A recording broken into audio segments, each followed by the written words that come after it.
మిక్కిలి ప్రేమ కనికరం కలిగిన మహోన్నతుడ పరిశుద్ధుడ పరలోకపు తండ్రి, మీ బంగారు పాదం చెంతకు కొరింథీ పత్రికను ధ్యానించడం కొరకై వచ్చి ఉన్నాం. మమ్మల్ని దీవించండి, ఆశీర్వదించండి.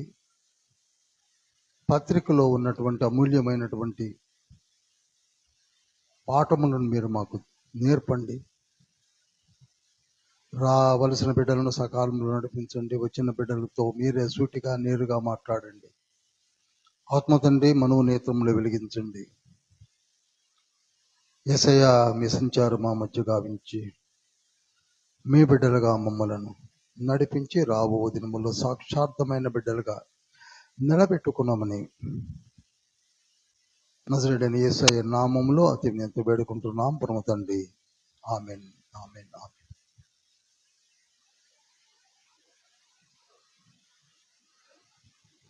మనము we have to give much more importance to the word of God. ఇది మన జీవితాల్లో నేర్చుకోవాల్సిన మూల పాఠం ఏమిటంటే, పరిశుద్ధ బైబిల్ గ్రంథానికి చాలా ఇంపార్టెన్స్ ఇవ్వాలి. ఎంత ఇంపార్టెన్స్ ఇవ్వాలంటే మాటల్లో చెప్పలేనంత.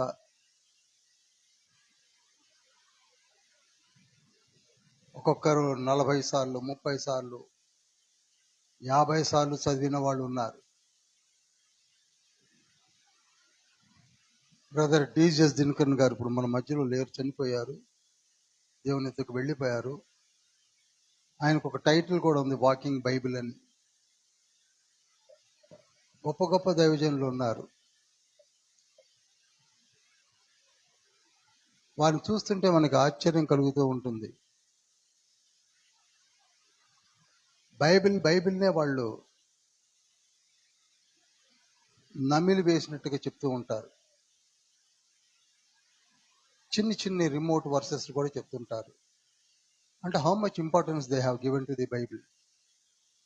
వాళ్ళతో కంపేర్ చేసుకుంటే మనం ఎక్కడున్నాం?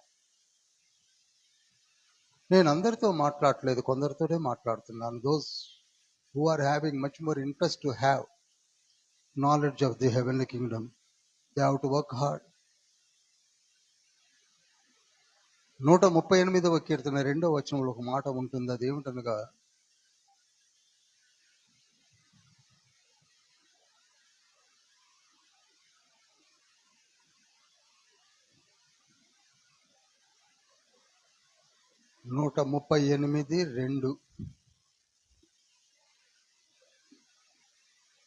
నీ నామం అంతటి కంటే నీవిచ్చిన వాక్యమును నీవు గొప్ప చేసి ఉన్నావు. చాలండి.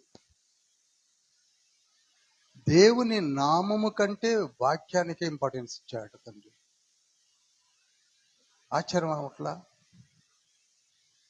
ఆ మాటలు నేను చాలాసార్లు బైబిల్ స్టడీలో చెప్పాను. దేవుని నామము కంటే వాక్యానికి ఇంపార్టెన్స్ ఇచ్చానంటున్నాడు.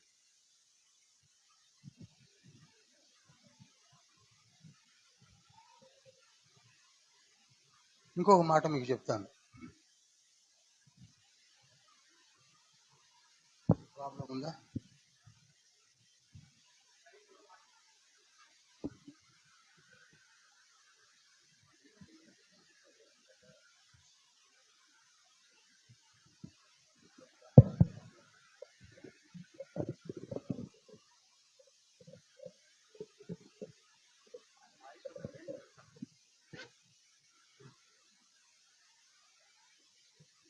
ఎందుకంటే అసలు మనకు ఆన్లైన్లోనే ఎక్కువ చూస్తున్నారు, మనం ఇక్కడ చూసే చాలా తక్కువ.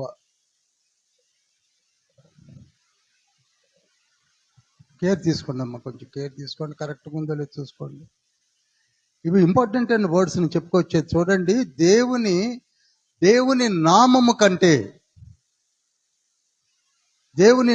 కంటే వాక్యమునకే ఎందుకు ఇంపార్టెన్స్ ఇచ్చాడు? ఏనాడైనా మనం ఆలోచించామా? పరిశుద్ధ బైబిల్ గ్రంథానికే ఎందుకు అంత ఇంపార్టెన్స్ ఇస్తున్నాడు తండ్రి? ఎందుకు చదవమంటున్నాడు? కీర్తనలు 1వ కీర్తన 1 నుండి 3 వచనాల్లో ఎందుకు ధ్యానించమంటున్నాడు అనగా, దానిలో ఉన్న శక్తిని మనం గ్రహించలేకపోతున్నాం. మీకు ఒక విషయం చెప్తాను. యేసుక్రీస్తు ప్రభు వారు పునరుద్ధానుడైన తర్వాత ఎమ్మాయి గ్రామానికి వెళ్తున్నాడు. ఇద్దరు బాటసారులు ఉన్నారు. వారి వెంబడి బయలుదేరాడు. అందులో ఒక అతని పేరు క్లయోపా, మీకు తెలుసు అనుకుంటా. వారితో ఇదిగో నేనే క్రీస్తుని ఎప్పుడు అనలా. జాగ్రత్తగా చదవండి. బాబు మీరు మాట్లాడుకునేది నా గురించే, ఇదిగో నీ మీ పక్కన ఉన్నాను అనలా. ఒక బాటసారిలాగా వాడితో పాటు వస్తున్నారు. వాళ్ళేమో చనిపోయాడు, పునరుద్ధానుడు అయ్యాడట, ఏదో అనుకుంటూ నడుస్తున్నారు. వాళ్ళ గొడవలో వాళ్ళు ఉన్నారు, పట్టించుకోవట్లేదు. ఒక బాటసారి మనతో పాటు వస్తున్నాడు అనుకోండి, మనం కూడా చీకట్లో పోతున్నప్పుడు మన పక్కన ఎవరైనా వస్తున్నప్పుడు ఎంత పట్టించుకుంటాం అంతే పట్టించుకున్నారు. కానీ ఒక స్టేజ్కి వచ్చాక తండ్రి ఏమంటున్నాడు, యేసుక్రీస్తు ప్రభువు తెలుసా ఏమంటున్నాడు? నన్ను గూర్చి ప్రవక్తల గ్రంథములలోను కీర్తనలలోను ధర్మశాస్త్రములోను ఎందుకంటున్నాడు చెప్పండి. నేనే క్రీస్తును అని వాళ్ళు పరిచయం చేసుకోవట్లే, లేఖనాలనే వివరిస్తున్నాడు. ఇవి మనం పట్టించుకోం.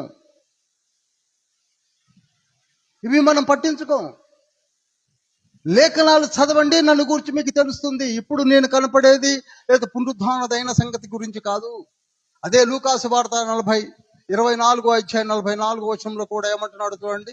పునరుద్ధానుడైన తర్వాత అంతటా ఆయన మోషే ధర్మశాస్త్రములోను ప్రవక్తల గ్రంథములలోను కీర్తనలలోను నన్ను గూర్చి వ్రాయబడినవన్నీ నెరవేరవలెనని నేను మీ యొద్ద ఉండినప్పుడు మీతో చెప్పిన మాటలు నెరవేరినవని వారితో చెప్పాను. చూడండి, పునరుద్ధానుడైన తర్వాత వాళ్ళు ఎదురుగా నిలబడి పలికిన మాటలు అవి. ఇక్కడ శిష్యులతో, అక్కడ బాటసారులతో. దీన్ని బట్టి మనకు అర్థమవుతున్నది ఏంటంటే బైబిల్ని బాగా చదవాలి అని.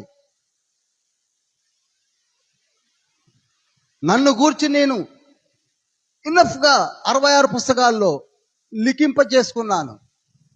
యేసయ్య మీకు కావాలంటే ఇక్కడ వెతకడం కాదు, యేసయ్య మీకు తెలవాలంటే ధర్మశాస్త్రంలో వెతకడమే కాదు, యేసయ్య ఎవరో తెలవాలంటే కీర్తనలలో చూడడం కాదు, మొత్తం 66 పుస్తకాలలో కూడా నేను కనపడతాను అని చెప్పకే చెప్తున్నాడు యేసయ్య.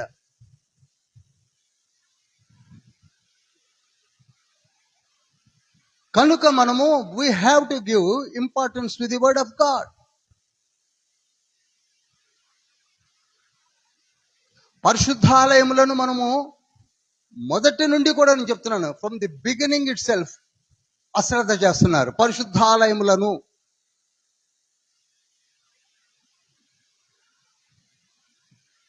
కష్టపడి కట్టుకుంటారు. పరిశుద్ధాలయాన్ని కష్టపడి ఎంతో ఎక్విప్మెంట్స్తో, ఫర్నిచర్స్తో, ఫిక్చర్స్తో ఏర్పాటు చేసుకుంటారు. కానీ ఉపయోగకారిగా వాడబడ్డం లేదు. ఎందుకనగా నిర్లక్ష్య వైఖరి.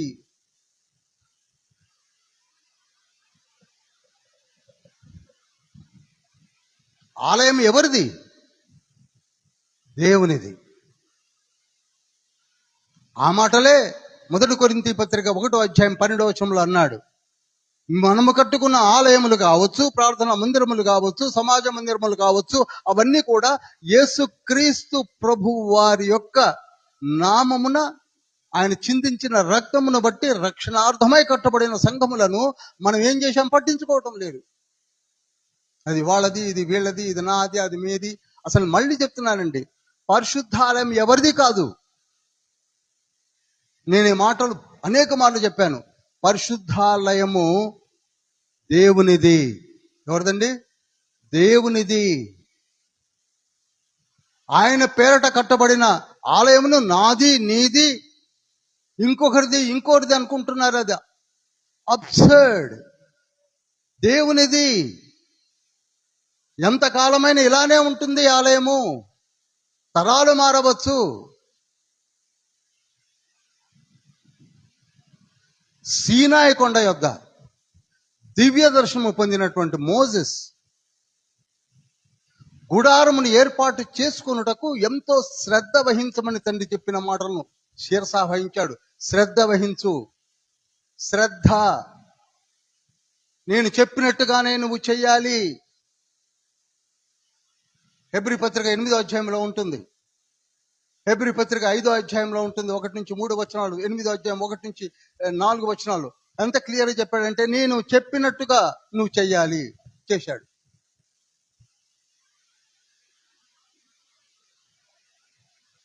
గోషెను దేశం నుండి బయలుదేరిన తర్వాత 2 సంవత్సరాలు మొదటి నెల 1వ తారీఖున గుడారాన్ని ఏర్పాటు చేసి డెడికేట్ చేశాడు.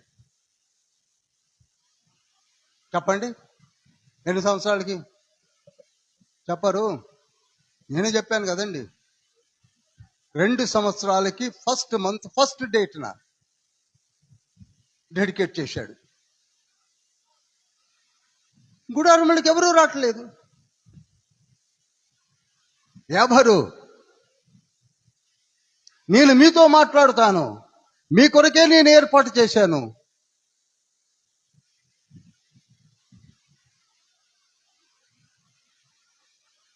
మోషేదా గుడారము? చెప్పండి. మోషే లేనే పాపం.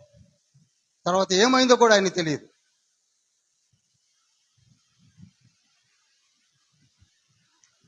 కట్టాడు అంతే. దాని వైభవాన్ని కూడా చూడలేకపోయాడు.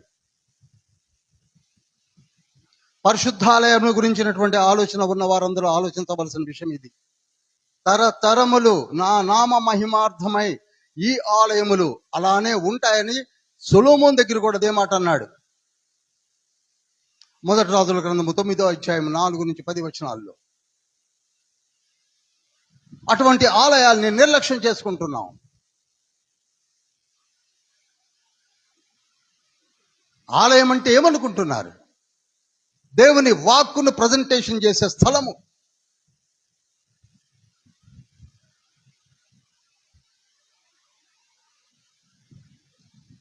మొదటి కొరింథీ పత్రికలో జాగ్రత్తగా మీరు ధ్యానిస్తే 16 అధ్యాయాల్లో 7 సబ్ హెడ్డింగ్స్ ఇచ్చి నేను చెప్పాను. మీలాంటి వాళ్ళు 7 14 21 కూడా చెప్పచ్చు. ముందు మీరు చెప్పాలి కూడా. ఎక్కడికక్కడికి స్టాగ్నెట్ అయిపోతున్నాం. We are not in a position to spare our time to read the Bible. ఎవరికి లేని ఆధిక్యత, ఎవరికి లేని ఘనత, ఎవరికి లేని దీవెనలు తండ్రి ఇచ్చాడు. మనం వాటిని నిర్లక్ష్యం చేస్తున్నాం. గుడికి వచ్చుట వలన దీవెనలు ఉంటాయి. ఫస్ట్ వాక్యం చదువుట వలన దీవెనలు ఉంటాయి.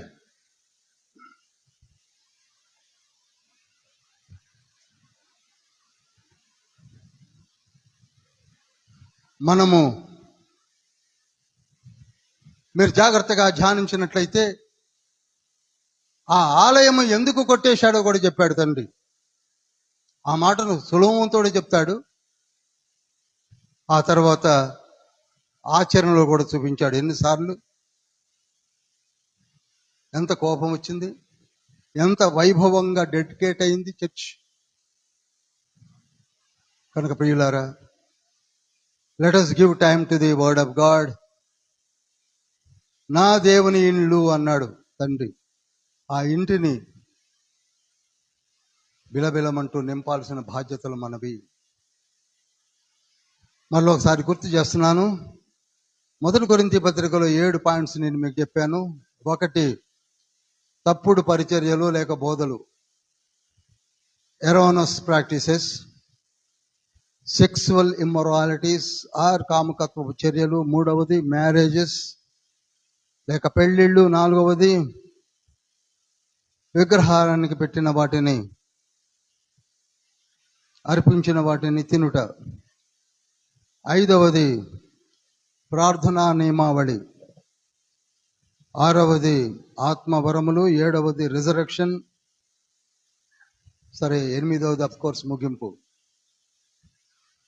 మనము తప్పుడు పరిచర్యల గురించి నప్పుగా ధ్యానించాము.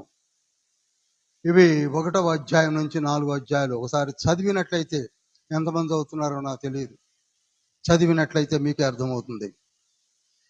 సెక్సువల్ డిజైర్స్ గురించి కూడా 5, 6 అధ్యాయాలు కేటాయించాడు తండ్రి. వాటిని కూడా మనము చదివినట్లయితే మనకి పోయిన వారమే అందులో కూడా కామకత్వము లేక వ్యభిచారము, జారత్వము, ఇలా చాలా విషయాలు మనం ధ్యానించాం. కామాభిలాష. ఇక మూడవది ఏంటండి? మ్యారేజెస్ అనుకుంటున్నాను నేను, అంతే కదా? పెళ్ళిళ్ళు, అంతేనా?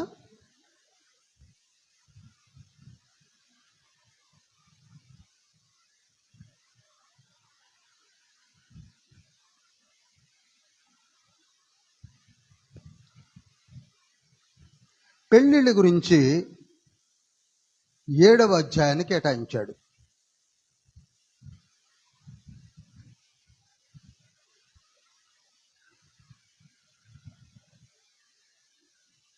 అసలు ఇది ఎంత ఇంపార్టెంట్ అయిన టాపిక్ అంటే,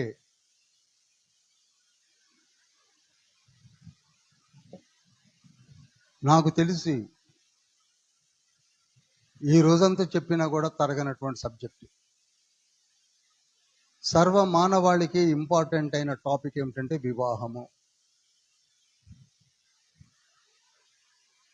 ఇదే మన సంఘంలో, మన చర్చిలో యేసుతో ఒక రోజు అనే ప్రోగ్రాంలో మన దశలు 5 దశలుగా మనుషులు జీవించి యాత్రను కంప్లీట్ చేస్తారని చెప్పడం జరిగింది. అందులో బాలుర దశ నుండి వైవాహిక దశ వరకు కూడా చాలా ఇంపార్టెంట్ అయినటువంటి దశ. చాలా జాగ్రత్తగా వినండి. బాలుర దశ నుండి, టీనేజ్ నుండి అటు పురుషులు కానీ ఇటు స్త్రీలు కానీ మార్పులు చాలా వస్తాయి.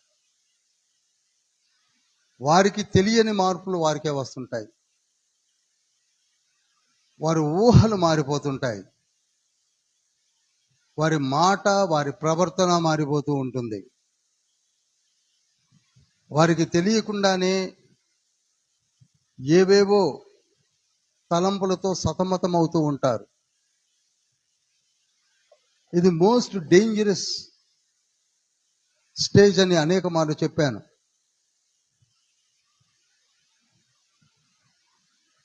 అందుకే దేవుడు కూడా ఎక్కడ కూడా 66 పుస్తకాలలో ఇంత విపులంగా, ధర్మశాస్త్రములో సైతము, జాగ్రత్తగా వినండి, ధర్మశాస్త్రములో సైతము ఇంత విపులంగా లిఖింప చేయలేదు. ఎవరిని పెళ్లి చేసుకోవచ్చు అనేది లేవికాండము 18వ అధ్యాయం 6 నుంచి 20 వచనాల్లో ఉంటుంది. ఎవరు పెళ్లి చేసుకోవచ్చు, ఎలా పెళ్లి చేసుకోవచ్చు, ఎవరిని చేసుకోకూడదు, అంతవరకే ఉంది. మ్యారిటల్ స్టేటస్ గురించి అక్కడక్కడ టచ్ చేశాడు. కానీ ఒక్క అధ్యాయాన్ని కేటాయించింది మాత్రము ఈ 1 కొరింథీ పత్రిక 7వ అధ్యాయంలోనే.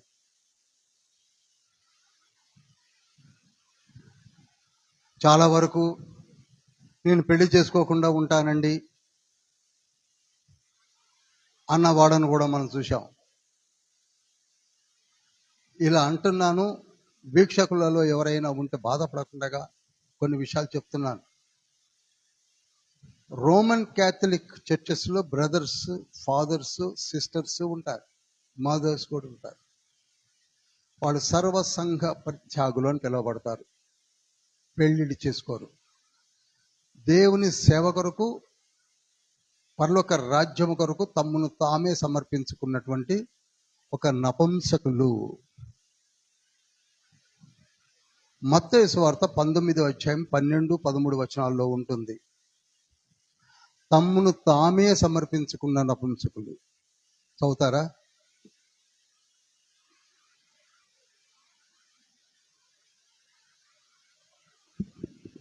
తల్లి గర్భము నుండి నపుంసకులుగా పుట్టిన వారు కలరు, మనుష్యుల వలన నపుంసకులుగా చేయబడిన నపుంసకులను కలరు. పరలోక రాజ్యము నిమిత్తము తమ్మును తామే నపుంసకులనుగా చేసుకొనిన నపుంసకులను గలరు. అంగీకరింపగలవాడు అంగీకరించునుగాక అని వారితో చెప్పాను. చాలండి. యేసుక్రీస్తు ప్రభు వారు చెప్పారు.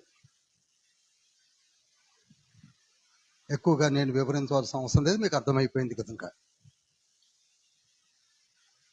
అదంత ఈజీ కాదు. పెళ్లి చేసుకోకుండా మేము చనిపోయేంత వరకు ఉంటాము అనుకున్న వారు ఎవరు అలా ఉన్నట్టుగా శోధనలో పడుకోకుండా ఉన్నవారు చాలా తక్కువగా ఉన్నారు. చాలా చాలా తక్కువ. ఈవెన్ ఆర్చ్ బిషప్స్, నన్స్ కూడా.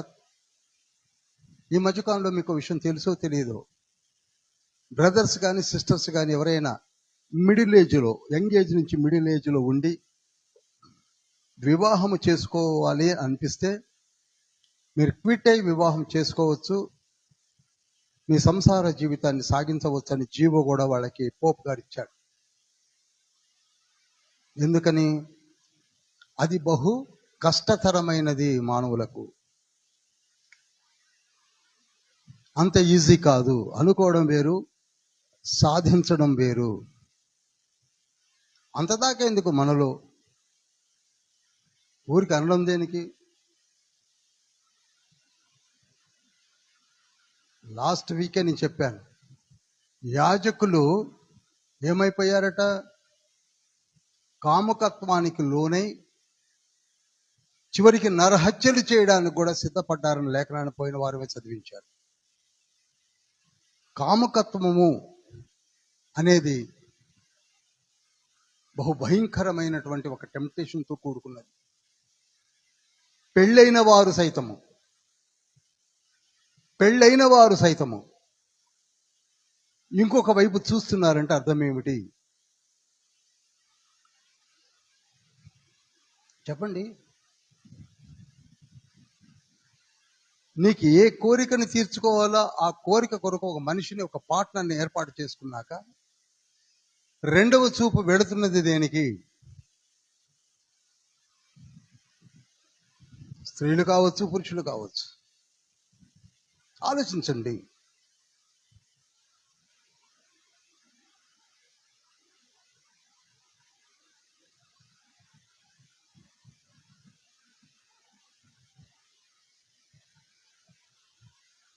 అందుకే 1 కొరింథీ పత్రిక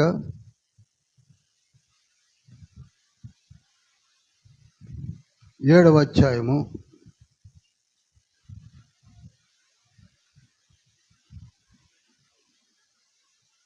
1, 2, 3, 4 వచనం చదువుతున్నాను చూడండి. మీరు వ్రాసిన వాటి విషయం, వాళ్ళు రాసిన క్వశ్చన్స్కి ఆన్సర్స్ ఇస్తున్నాడు. కొరింథీ సంఘానికి ఉన్న క్వశ్చన్స్ అండ్ ఆన్సర్స్ ఇక్కడ ఆన్సర్ ఇస్తున్నాడు. స్త్రీని ముట్టకుండుట పురుషునికి మేలు. అదంత ఈజీ కాదు.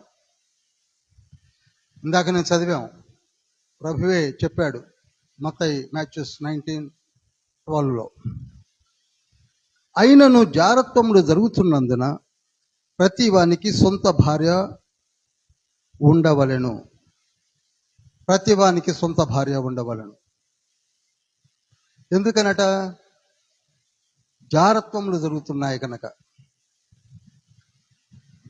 ప్రతి స్త్రీకి సొంత భర్త ఉండవలను. భర్త భార్యకును, అలాగునే భార్య భర్తకును వారి వారి ధర్మములు నడుపవలెను. చాలాసార్లు మనం చదువుతున్నాం, చాలా లైట్గా తీసుకుంటాం. ఈనాడు ప్రపంచమంతా కూడా ఇందులోనే మునిగి తేలుతుంది. వైవాహిక బంధము అనేది ఒక జోక్గా కనపడుతుందని చెప్పచ్చు. పెళ్ళైన మరుక్షణమే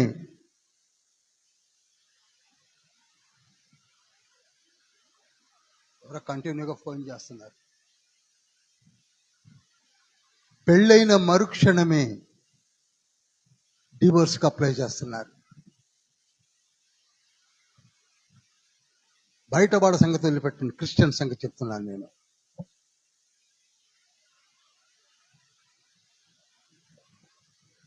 వైపరీత్య పోకడలు కనపడుతున్నాయి.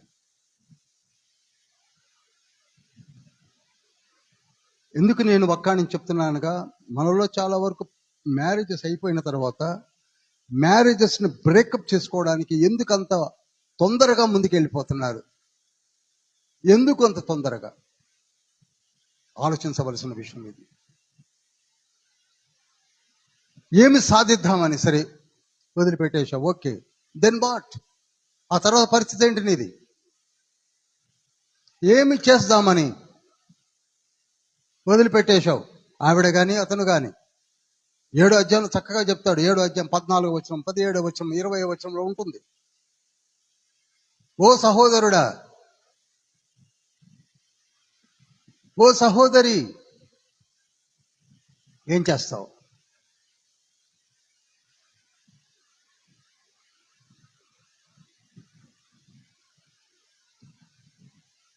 అది అలా ఉంచండి. ఒక్కొక్కళ్ళు ఇద్దరిని చేసుకుందామని, ముగ్గురిని చేసుకుందామని, దీని సంగతి ఏంటి?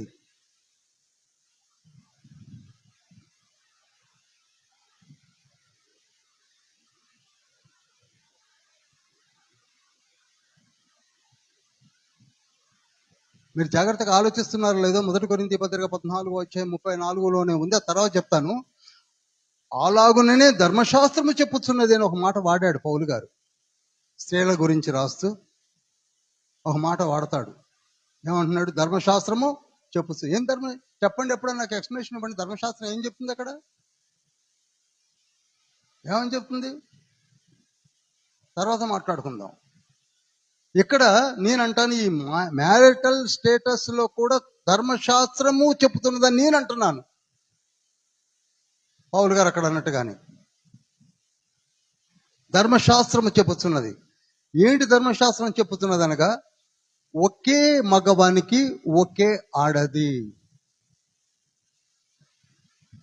ఆదికాండము 2 అధ్యాయము 21 నుండి 24 వరకు చదివితే ఒకే మగవానికి ఒకే ఆడది.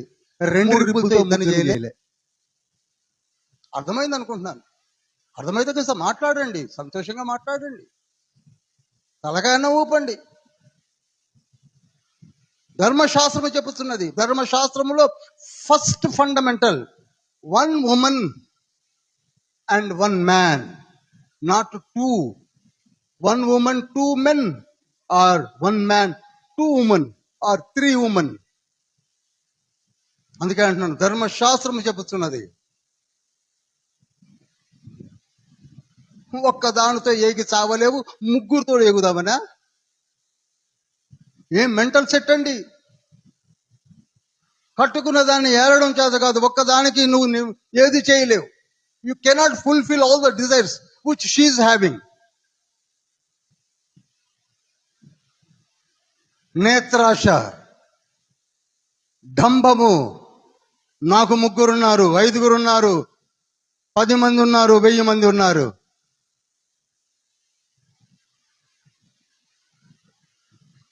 మీకు ఎగ్జాంపుల్ చెప్తాను చూడండి. ఎల్కానా అనే వ్యక్తి ఉన్నాడు, మీకు తెలుసు కదా. 1 సమూయేలు గ్రంథం 1వ అధ్యాయం తగులుతాడు మనకి. ఆ ఎల్కానా అనే వ్యక్తికి హన్నా అనే భార్య ఉంది. మరి ఆయన 2వ భార్యను ఎందుకు చేసుకున్నాడు? పెన్నీన్నా అని ఎందుకు చేసుకున్నాడండి? ఆయన ఎక్కువగా హన్నానే ప్రేమిస్తాడని కూడా ఉంది.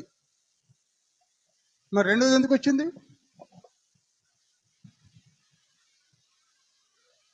ఆలోచించాం. ఆ పాత్రల గురించే పట్టించుకోం. When he is having 1 Hannah, what is the necessity of Peninnah? పెన్నిన్నాకి పిల్లలు ఉండడం ఏంటి, హన్నాకు లేకపోవడం ఏమిటి? దీన్ని బట్టే తండ్రి కార్యాలు అర్థమవుతున్నాయి కదా.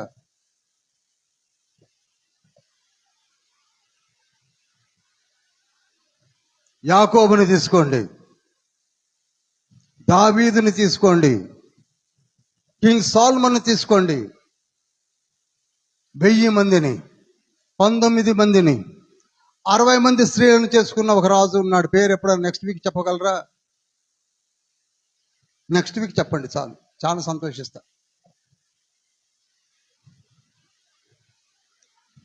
ఆయన అసలు రాజ్యం ఏలుతున్నాడా లేకపోతే ప్రొడక్షన్ మీద ఇంట్రెస్ట్ పెట్టుకున్నాడు? మళ్ళీ మళ్ళీ చెప్తున్నానండి, వైవాహిక జీవితాన్ని పూర్తిగా పాడు చేసింది ఎవరో కాదు, మన మానవాళి. అందుకే బైబిల్లో ప్రతి పుస్తకంలో దాదాపుగా తండ్రి ఆ వివాహమును గురించిన వివరణ ఇస్తూనే వచ్చాడు. యేసయ్య అయితే మరీ ఖరాఖండిగా చెప్పాడు.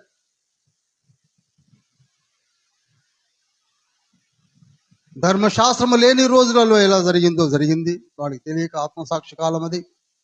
ధర్మశాస్త్రంలో కూడా ఎంతో క్లియర్గా లిఖింపజేస్తూ వచ్చాడు. కొత్త నిబంధన కాలంలోనికి వచ్చేసరికి ఇంకా ప్రభువు స్ట్రిక్ట్ గా చెప్పాడు. ఎందుకనగా మీ వల్ల కాదు, మీ వల్ల కాదు. అవే మాటలను ఇక్కడ కూడా మనం చదువుతున్నప్పుడు, ఒక భర్త ఒక భార్యకు, ఒక భార్యకు ఒక భర్త మాత్రమే ఉండాలి. ఎందుకనగా వారి వారి ధర్మములను, నీ మ్యాగ్నెటిక్ ఫీల్డ్ని, కోరికలను మీరు నెరవేర్చుకొని ఆ తర్వాత నీతి యుక్తమైన జీవితంను ఆరంభించుటకు దోహదంగా ఉంటుంది. సెక్సువల్ డిజైర్ ఎప్పుడైతే తీర్చుకుంటారో వాళ్ళందరూ మళ్ళీ కాన్సన్ట్రేట్ చేస్తారు. అందుకే ఇక్కడ మళ్ళీ అదే మాటలు వాడాడు. మీరు ఉభయులు కూడా జాగ్రత్తగా సంసార జీవితాన్ని జీవించండి.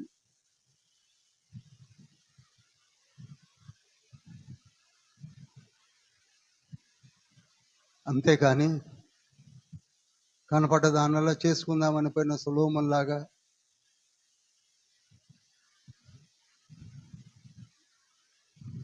నాకు ఇష్టమే లేదు అన్నాడు లే అని 7 పుట్టారు.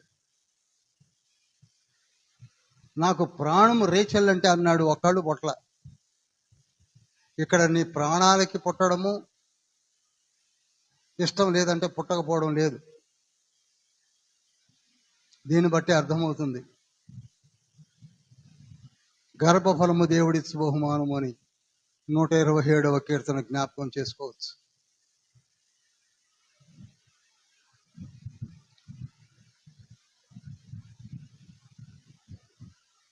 పద్నాలుగవ వచనం చూడండి.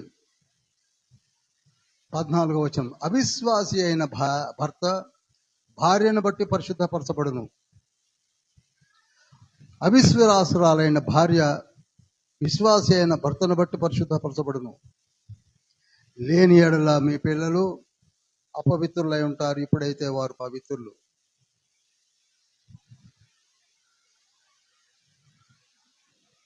ఎక్కువ సమయం అయితే తీసుకోను. ఇద్దరు భార్యాభర్తలు సంసార జీవితానికి ఇరుసు వంటి వారు. ఇంకా మన భాషలో చెప్పాలంటే ఒక మోటార్ సైకిల్కి 2 చక్రాలు ఎలా ఉన్నాయో ఆ 2 చక్రాలు వంటి వారు.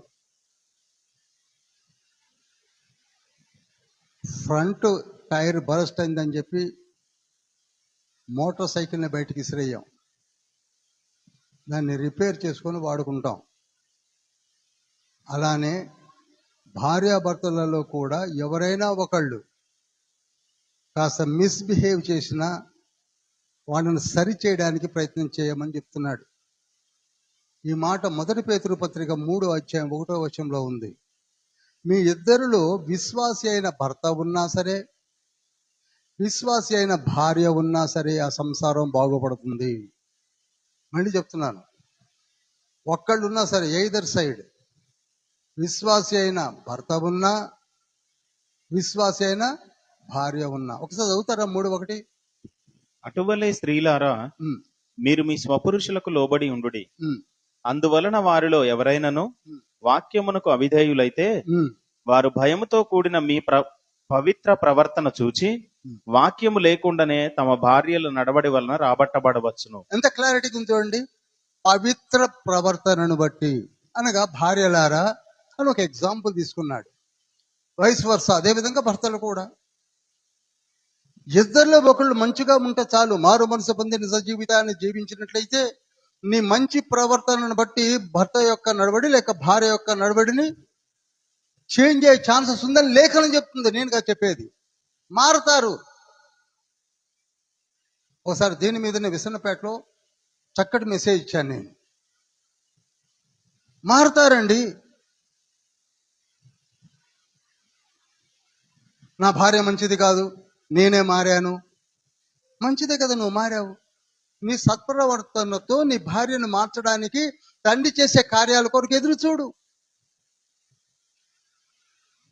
తండ్రి వదిలిపెట్టాడండి. తండ్రి ఏర్పరిచిన కుటుంబం అది. ప్రతిదానికి సమయం ఉంది. You please give time to the lord to rectify the situation. అలానే భార్య, ఓ భార్యలారా, మీ భర్తలు సరిగా లేకపోతే నీ సత్ప్రవర్తనను బట్టి, అక్కడ కింద మాట ఎప్పుడన్నా ఆలోచించారా? ఇప్పుడైతే మీ పిల్లలు ఏమై ఉన్నారు? ఏమై ఉన్నారండి? వినపట్ల. ఎలా పవిత్రులై ఉన్నారు? Very simple. భర్త మారినా భార్య మారినా వచ్చే ఆఫ్ స్ప్రింగ్స్ అంతా పవిత్రులే. అర్థమైంది అనుకుంటున్నాను. నిర్గమకాండం 20వ అధ్యాయం. అన్నిటికీ ఒకే ఎక్స్ప్రెషన్ ఇస్తున్నారు, నాకు అదే వచ్చింది బాధ. అది ఏంటో అర్థమయంలో నిర్గమకాండం 20వ అధ్యాయం 6వ వచనం అంటాడు, నా ఆజ్ఞలు గైకొనుచు నాతో జీవించుతున్న వారి యొక్క ఆఫ్ స్ప్రింగ్స్ ను లేక జనరేషన్స్ ని 1000 జనరేషన్స్ వరకు నేను ఆశీర్వదిస్తానని ఉందా లేదా వాగ్దానము? మరి అది ఉట్టిగానే రాబోతుంది. ఒక మంచి విశ్వాస అయిన భర్తకు 3 పిల్లలు 10 మంది పిల్లలు పుట్టినా వాళ్ళకి ఆశీర్వాద ఫలాలు అంతనే ఉంటాయి. అదేవిధంగా భర్త చండాలుడు కావచ్చు, భార్య పవిత్రురాలై జీవిస్తున్నప్పుడు ఆఫ్ స్ప్రింగ్స్ కూడా ఖచ్చితంగా ఆశీర్వదించబడతాయని లేఖనం చెప్తుంది. అందుకే అక్కడ అంటున్నాడు, మీ పిల్లలు ఇప్పుడు పవిత్రులయ్యే ఉన్నారు. ఇద్దరు ఎదవాలనుకుందాం, మీ పిల్లల సంగతి ఎందుకు ఆలోచించడం? అర్థమైందండి? ఆ వారు మారలేదు, వీరు మారలేదు. పిల్లల సంగతి తర్వాత ఆలోచిద్దాం. వాళ్ళకి 18 ఏళ్ళు వచ్చిన తర్వాత, వచ్చిన తర్వాత మారారా? వస్తారు. మారకపోతే కానీ ఇక్కడ బ్లెస్సింగ్స్ మాత్రం క్యారీ అవుట్ కావట్లేదు. అర్థమవుతుంది అనుకుంటున్నాను అందరికీ. దీనిని దృష్టిలో పెట్టుకొని జాగ్రత్తగా ఆటలు ఆడకండి అని చెప్తుంది లేఖనం. ఓ మారిన భర్త, ఓ మారిన స్త్రీ, మీ పిల్లలు ఇప్పుడు పవిత్రులై ఉన్నారు. నీ జీవితము తండ్రి జీవ గ్రంథంలో లిఖించబడి ఉన్నది. యువోదియాసుంటికేను మీ పేర్లు జీవ గ్రంథము లిఖించబడి ఉన్నదని చెప్పి పౌలు లేదా ఫిలిప్పీ పత్రిక 4వ అధ్యాయం 2వ వచనంలో రికార్డెడ్ ఎవిడెన్సెస్. ఓ యువోదియాసుంటికేను, భర్తల పేర్లు చెప్పట్లా. దెబోరా 4వ న్యాయాధిపతి, ఆవిడ యొక్క రిఫార్మ్స్ అన్ని లిఖించబడి లేవా? ఆ పిల్లలందరూ కూడా దీవించబడరా? చెప్పరు. ఒక్కళ్ళున్నా సరే లప్పిదోతు దెబోరా పక్కన కూర్చొని చూస్తూ ఉంటాడు కదా. 40 సంవత్సరాలు చూశాడు తన భార్య చేసే ఘనకార్యాలన్నిటినీ. జనములకు తల్లిగా పిలువబడింది. న్యాయాధిపతుల గ్రంథం 5వ అధ్యాయం 7వ వచనంలో 40 years she has been called as mother. అలా జీవించండి. అందుకే అన్నాడు, తుచ్చమైన కామాభిలాషకు మిమ్ములను మీరే ఎందుకు అమ్ముకుంటున్నారు? 1 తెస్సలోనికయులకు రాసిన పత్రిక 4వ అధ్యాయము 3-4 వచనాల్లో. దగ్గరికి రానివ్వకండి. నీకు పెళ్ళయింది చాలు, నీకు భర్త ఉన్నాడు చాలు, నీకు భార్య ఉంది చాలు అని చెప్పడానికే ఒక అధ్యాయాన్ని కేటాయించాడు. ఒకవేళ మీరు కఠోరమైన దీక్షతో నేను వివాహము చేసుకోకుండా దేవుని అందే ఉంటాను అంటే ఉండగలిగితే, అది ప్రభువు నందు ఆత్మచేత నడిపించబడగలిగితేనే తప్ప ఉండలేడు. ఆ మాట కూడా అన్నాడు. చదివి వినిపిస్తుంది చూడండి. 1 కొరింథీ పత్రిక 7వ అధ్యాయము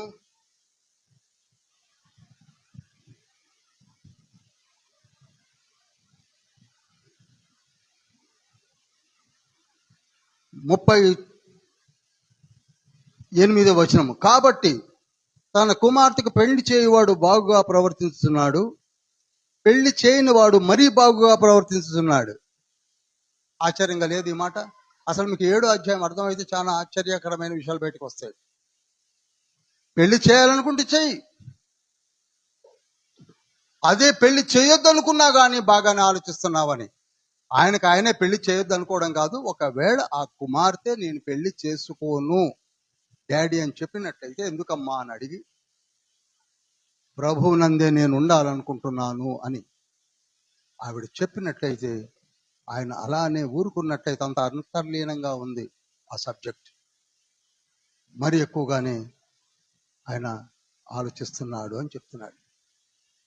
ఇక విధవలను గురించి, చనిపోయిన వారి గురించి మీరు చదవండి, మీకే అర్థమవుతుంది. యంగ్ ఉమెన్ భర్తని పోగొట్టుకున్నట్లయితే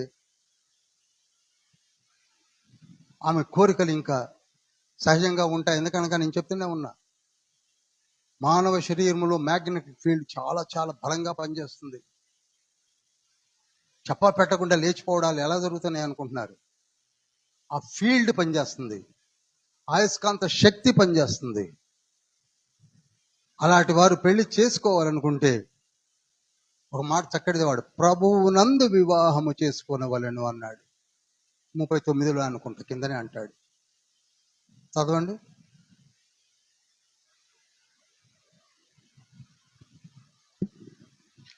భార్య తన భర్త బ్రతికినంత కాలము వధురాలై ఉండును, భర్త మృతి నొందిన ఎడల ఆమెకి ఇష్టమైన వాడిని పెళ్లి చేసుకున్నటకు స్వాతంత్రురాలై ఉండును, కానీ ప్రభువు నందు మాత్రమే పెళ్లి చేసుకునవలెను. ఆశ్చర్యంగా లేదు?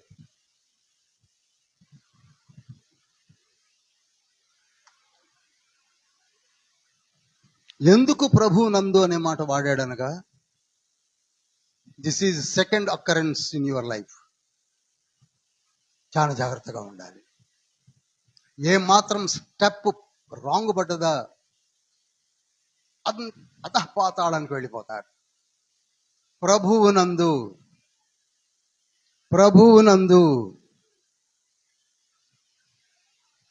ఆ పెళ్లి కుమారుడు లేక చేసుకోవాలనుకున్న వాడు కూడా ప్రభువునందు ఉన్నాడో లేదో చూసుకోవాలి. సెకండ్ జీవితంలోకి ఎంటర్ అవుతుంది కనుక, రెండవ మారు. అంత మాత్రమే కాక ఇద్దరు కూడా ప్రభువునందే చేసుకోవాలి. ఇద్దరు కూడా త్రికరణ శుద్ధిగా మంచి సత్ప్రవర్తనతో చేసుకోవాలి అని అక్కడ చెప్పడం, అంతేగాని ఏదో నోటికొచ్చింది చెప్పుకోవడం కాదు. వివాహ విషయంలో చాలా చాలా జాగ్రత్తగా ఉండాలి. మీరు జాగ్రత్తగా చదివినట్లయితే 7వ అధ్యాయం అద్భుతమైనటువంటి అధ్యాయము. ప్రభువునందు ఉన్నవాణ్ణి చేసుకోవడం వల్ల తన జీవితం కట్టబడుతుంది, లేకపోతే నరకప్రాయం అయిపోతుంది. ఇక ఎందుకంటే ఎక్కువగా మీరు చదివితే మీకే అర్థమైపోతుంది. 7వ అధ్యాయాన్ని బాగా చదవండి. తర్వాత విగ్రహానికి అర్పించిన వాటిని తినుట గురించి.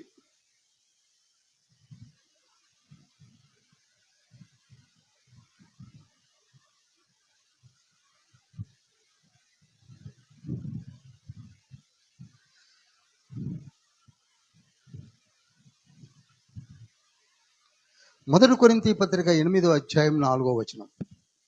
కాబట్టి విగ్రహములకు బలిగా అర్పించిన వాటిని తినుట విషయము, లోకమందు విగ్రహము వట్టిదనియు ఒక్కడే దేవుడు తప్ప వేరొక దేవుడు లేడనియు ఎరుగుదుము.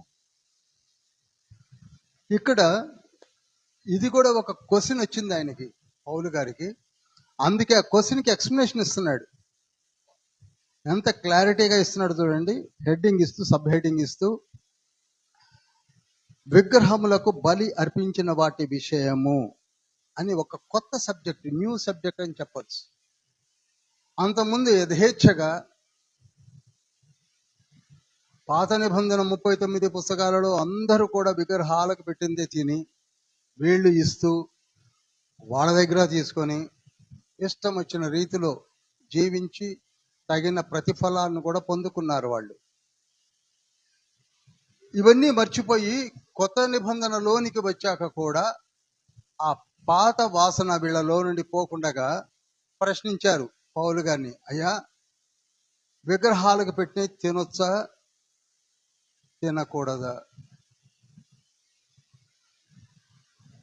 దానికి ఎంత పెద్ద ఆన్సర్ ఇస్తున్నాడంటే, మొట్టమొదటిగా తినొచ్చో తినకూడదో చెప్పవచ్చు, కానీ చెప్పకుండా అసలు దేవుడు ఒక్కడే అని ముందుగా మీరు తెలుసుకోవాలి. ఇక్కడ మంచి మాట వాడాడు, లోకమందు విగ్రహము వట్టిదని, దేవుడు ఒక్కడే అని. కనుక విగ్రహానికి పెట్టినది తినడం వలన ఉపయోగం లేదని చెప్పకే చెప్తున్నాడు. విగ్రహము వట్టిదే, దానికి ఎందుకు పెడుతున్నారు, ఏమనుకొని పెడుతున్నారు, అది మీరే ఆలోచించండి అనే ఒక సంకేతాన్ని వదులుతున్నాడు. దేవుడు ఒక్కడే, వేరొక దేవుడు లేడని ఎరుగుదుము. తర్వాత చూడండి, దేవతలు అనబడిన వారు, ప్రభువు అనబడిన వారు అనేకులు ఉన్నారు. అలా వచ్చేసింది. సాతానుడు ఏం చేశాడనగా, దీని గురించి ఎంతైనా లోతులో చెప్పొచ్చు.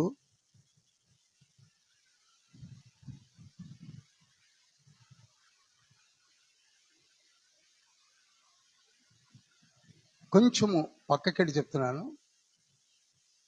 మనకంటే ముందుగా ఏర్పరిచింది దేవదూతల లోకం. దేవదూతల లోకంలో కోట్లాది కోట్ల అయినటువంటి దేవదూతలు ఉన్నారు. దేవుని సింహాసనం ఉన్నది, ఆలోచన సభ ఉన్నది, 24 పెద్దలు, స్ఫటిక సముద్రం ఉన్నది. సింహాసనం ఎదురుగా గోల్డెన్ సెన్సార్ అనగా ధూపార్తి, సువర్ణ ధూపార్తి అంటున్నాను, సువర్ణ దీప స్తంభం ఉన్నది.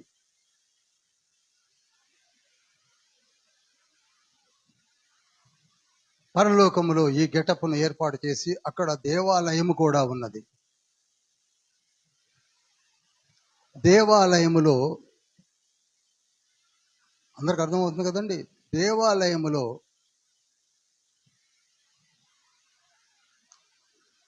దూతల యాజకులు కూడా ఉన్నారు. దేవాలయం ఉన్నదంటే ఊరినే ఉండదు, దూతల యాజకులు కూడా ఉన్నారు. ఇది నేను ప్రకటన గ్రంథంలో మొన్న 25 ఎపిసోడ్స్లో చెప్పాను క్లారిటీగా, వినేవాళ్ళు వినండి. ఈ సెటప్ లో లూసిఫర్ కూడా ఉన్నాడు. లూసిఫర్కి బాగా తెలుసు.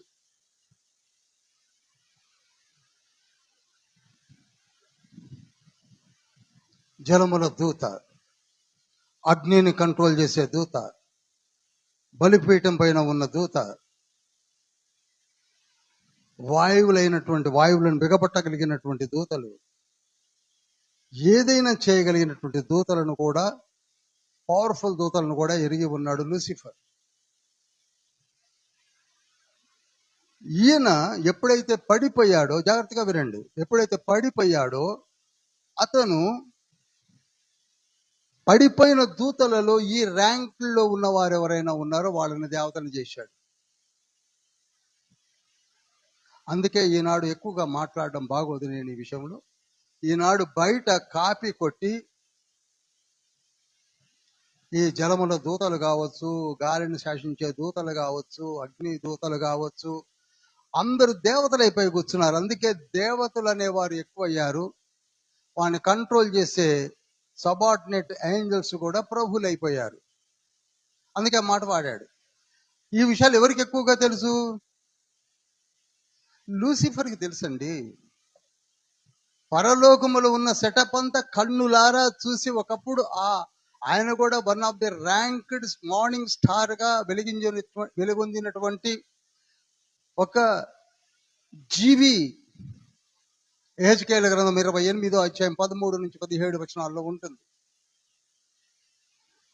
ఆయన పడిపోయినప్పుడు ఆ సెటప్ను తీసుకొచ్చి కాపీ కొట్టించి ఇవన్నీ సృష్టించాడు. అందుకే ఇప్పుడు పడిపోయిన ర్యాంకుడు దూతలలో, చీకటి శక్తులలో ఉన్న వారందరూ దేవతలే కూర్చున్నారు. ఇప్పుడు ఇంతకంటే ఎక్కువ చెప్పడానికి వీలు పడదు కనుక నేను ఇంతవరకు చెప్పాను. మనకు ఒక్కడే దేవుడు ఉన్నాడు, ఆయనే తండ్రి. ఇక్కడ కూడా మనకి ట్రినిటీ అడ్డం వచ్చి కూర్చుంటుంది. మనలో చాలా మంది త్రిత్వం చెప్పండి, త్రిత్వం చెప్పండి, త్రిత్వం చెప్పండి. త్రిత్వం చెప్పడానికి అర్థం చేసుకునే క్యాలిబర్ కూడా కావాలి. మనకు ఒక్కడే తండ్రి ఉన్నాడు. ఆ ఒక్క తండ్రి నుండే కార్యాలు జరుగుతున్నాయి. జాగ్రత్తగా వినండి, ఒక్క తండ్రి నుండే కార్యాలు జరుగుతున్నాయి. ఆ మాట లేఖనమే చెప్తుంది. తండ్రి ఒక్కడే, ఆయన కొరకే, ఆయన నిమిత్తమై, ఆయన ఊహా ప్రపంచములో మనం ఉన్నాం కనుకనే మనం ఈనాడు ఉన్నాం. ఆయన ఎవరు? తండ్రి. చెప్పరేమండి ఆయన ఎవరు? తండ్రి. ఏదైతే కావాలని, ఏదైతే తండ్రి కోరుకుంటున్నాడో వాటిని సృష్టించిన ప్రభువు ఉన్నాడు. ఆయనే మనకు ప్రభువు. ఆయన ఎవరు? మనను సృష్టించిన సృష్టికర్త, వాక్యమైన దేవుడు. ఎవరండి? యోహాను సువార్తలోకి తీసుకెళ్తున్నాను. ఆయన మూలముగా సమస్తము కలిగాను అనగా అర్థం ఏమిటి? ఆయన ఎవరు? ప్రభువు. ఇక్కడ మాట్లాడుకుంది. ఆయన ఎవరు? ప్రభు. ఆయన ఏమేమి సృష్టించాడో, ఎలా సృష్టించాడో అవి ఎవరు కోరుకున్నారో అలా కావాలని? తండ్రి. చెప్పరేమండి? తండ్రి. తండ్రి ఏది కోరుకున్నాడో అవే అక్కడ ఎక్స్ప్లెయిన్ చేస్తున్నాడండి. మళ్ళీ చదవండి. తండ్రి ఏది కావాలనుకుంటున్నాడో అది ప్రభువు చేస్తున్నాడు. ఇంతకీ ఈ ప్రభు ఎవరంటే ఆయన యొక్క ప్రతిరూపమే. ఆదియందు వాక్యం ఉండెను, వాక్యము దేవుని యొద్ద ఉండెను, వాక్యము దేవుడై ఉండెను అని ఎందుకు అంటున్నాడో జాగ్రత్తగా ఆలోచిస్తే ఇక్కడ మీకు ట్రినిటీలో ఒక ముక్క దొరుకుతుంది. 8వ అధ్యాయము 6వ వచనం సపోర్ట్ ఇస్తుంది కనుక మన సబ్జెక్ట్ ఇంతవరకు అర్థం చేసుకుంటే చాలు.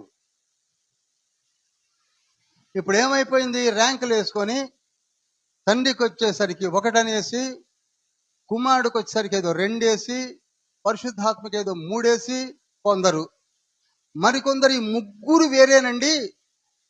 ఈ ముగ్గురు వేరే, అసలు తండ్రికి ఏమో రూపమే లేదు. చూడండి, అటు తిప్పేశారు స్టోరీని. అసలు తండ్రికి రూపం లేదు, ముగ్గురు మాత్రం రూపం కలిగి ఉన్నారు. ఈ ముగ్గురు వీరు వారు కాదు, వారు వీరు కాదు, వీరు వారు కాదు, వారు వీరు కారు, కానీ ఒక్కడని మాత్రం మీరు నమ్మండి, ఎందుకంటే మేము చెప్తున్నాం కనుక అన్నారు. అది ఎప్పుడైనా ట్రినిటీలో చెప్తాను. ఇక్కడ అర్థమవుతున్నది ఏమిటి చెప్పండి? తండ్రి ఒక్కడే. తండ్రిలో నుండి మరి పక్కకొచ్చి కుడిపార్శ్వమున కూర్చున్న ఆ వాక్యమైన దేవుడు ఈ సృష్టిని ఏర్పరిచాడు. తండ్రిలో నుండి, ఒకవేళ తండ్రిలో నుండే కాకుండా, అర్థమవుతుందండి అందరికీ? తండ్రిలో నుండే కాకుండా సపరేట్ ఎంటిటీగా ఉంటే, సపరేట్గా ఉంటే తండ్రి ఉన్నట్టే, ఈయన ఉన్నట్టే. అప్పుడు ఎందరు అవుతున్నారు? ఇద్దరు అవుతున్నారు. ఆది కాండము నుంచి ప్రకటన వరకు కూడా క్లాష్ అవుతుంది. దానికి సమాధానం వాడు చెప్పాలి. విఘ్నత కలిగిన మనకే అర్థమవుతుంది. కొద్దిగా విఘ్నత ఉంటే చాలు. తండ్రి ఉన్నాడు, ఒక్కడే అంటున్నారు, పక్కన ఈయన ఒకడు కనపడుతున్నాడు, ఈయన వేరు, ఈయన కాదు అన్నప్పుడు ఈయన రెండో వ్యక్తి అవుతున్నాడు. దీనికి ఎవరో చెప్పాల్సిన అవసరమే లేదు. దీనికి అంత బట్టలు చింపుకోవాల్సిన అవసరం కూడా లేదు.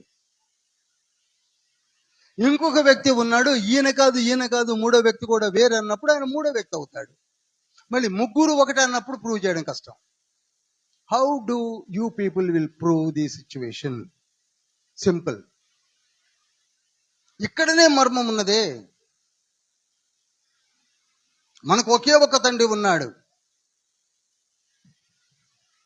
అటు వెళ్ళలే. అది ట్రినిటీ సబ్జెక్ట్ కనుక ఏ దేవతలని, ఏ ప్రభువులని, ఈ ప్రభువు కాక, ఈ దేవుడు కాక ఇంకా ఎవరైతే వచ్చారో వారిని దేవతలని, ప్రభువులు అనుకుంటున్నారో వారికి బలులు ఇచ్చారనుకోండి, వాటిని మొక్కారనుకోండి, వాటికి ఏదైనా చేశారనుకోండి, వాటి ఎదురుగా పెట్టిన వాటిలో పాలు పొంతులు పంచుకోవడానికి వీలు చెప్పరేమండి. It's very simple. నేను ప్రార్థన చేస్తుంటా, బా మరి ప్రార్థన చేసి ఒక పాయిజన్ దా ఆగరాదు, అయితే కింగ్ కోబ్రా అని ప్రార్థన చేసి మెళ్ళో చుట్టుకోరాదు. నీ ప్రార్థన ఏంటో బయటకు వస్తుంది. నువ్వు నిజముగానే పౌలు లాంటి వాడివైతే ఏమండి, అపోస్తుల కార్యములు 28వ అధ్యాయము 5వ వచనములో ఆయన చేతికి చుట్టుకున్నటువంటి అదేదో పవర్ఫుల్ స్నేక్ అలా కాటేసిన ఆయనకి ఏం కాలేదు, నిజంగా దేవత ఏమో అనుకున్నారు ఆ పొప్లీ జాతి వాళ్ళంతా. అలా నువ్వు కూడా అంత శక్తి కలిగిన వాడవైతే తట్టుకోగలవు. కానీ మనం అంత శక్తి ఉంటే పట్టెందుకు చెప్పుకుంటాం, కామ్గా ఉంటాం. వెరీ క్లియర్గా చెప్తున్నాడు. వాటిని ఇక నేను ఎక్కువగా దీనికి డిబేట్లు పెట్టి చెప్పుకొని ఏవో గంటలు గంటలు పెట్టి ఇక ఎక్కడ తేలదండి. ఇవన్నీ తినొచ్చని తినకూడదని నేను ప్రార్థన చేస్తాను. నువ్వు ప్రార్థన చేసే దగ్గర చేయి చాలు. ఏమండి చూడండి, 1 కొరింథీ పత్రిక 10వ అధ్యాయము 16వ వచనం చదువుదాం. మనము దీవించు ఆశీర్వచనపు పాత్రలోనిది త్రాగుట క్రీస్తు రక్తములో పాలు పుచ్చుకొనుటయే కదా. మనము విరుచు రొట్టె తినుట క్రీస్తు శరీరములో పాలు పుచ్చుకొనుటయే కదా. మనమందరము ఆ ఒకటే రొట్టెలో పాలు పుచ్చుకొనుతున్నాము. రొట్టె ఒకటే కనుక అనేకులమైన మనము ఒక శరీరమై ఉన్నాము. శరీర ప్రకారమైన ఇజ్రాయేలు చూడుడి, బలి అర్పించు వాటిని తినువారు బలిపీఠముతో పాలివారు కారా. It's very clear. మనం ఆదివారం నాడు ఇక్కడికి వచ్చి అని ఇటు అనుకుంటా అక్కడ నుంచి ఇక్కడ దాకా, ఇక్కడ నుంచి అక్కడ దాకా ఎంతో భక్తి శ్రద్ధలతో వచ్చి బయటికి పోయినాక ప్రసాదం దేవాన్ని ప్రార్థన చేసుకొని తింటా అంటే ఏమన్నట్టుండే. అది ఎక్కడ పెడితే నీకెందుకయ్యా, అసలు నీకెందుకు అయ్యా, మేము తినలేము, తినకూడదు, ఇప్పుడే పరిశుద్ధ బలులో పాల్గొన్నాను చెప్పొచ్చు. లేదు అసలు మేము ఏమనుకోదు, సారీ బ్రదర్ చెప్పొచ్చు. ఎక్స్ప్లెయిన్ చేస్తున్నాడు. అసలు ఇది అక్కడనే చెప్పొచ్చు పౌలు గారు, ఇక్కడ మళ్ళా ఎక్స్ప్లెనేషన్ ఇస్తున్నాడు జాగ్రత్తగా. చూడండి 10వ వచనంలో అంటాడు, 19వ వచనంలో అంటాడు, ఇక నేను చెప్పున్నదేమి విగ్రహార్పితములో ఏమైనా ఉన్నదనియు విగ్రహములలో ఏమైనా ఉన్నదనియు చెప్పాలనా? లేదు. కానీ అన్ని జనులు అర్పించు బలులు దేవునికి కాదు దెయ్యములకే అర్పించుతున్నారని చెప్పుచున్నాను. That's all. ఒకే ఒక్క మాటలో చెప్పాలంటే ఇదంతా ఎందుకండి? వద్దు వద్దు.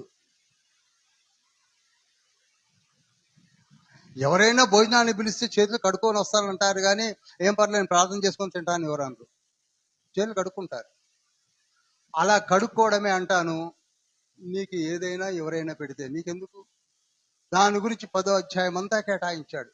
నీ మనస్సాక్షి నిమిత్తము, ఎదుటవాని మనస్సాక్షి నిమిత్తము, అసలు విగ్రహాలకు పెట్టిన దాని గురించి ఇంత గొడవ ఎందుకు?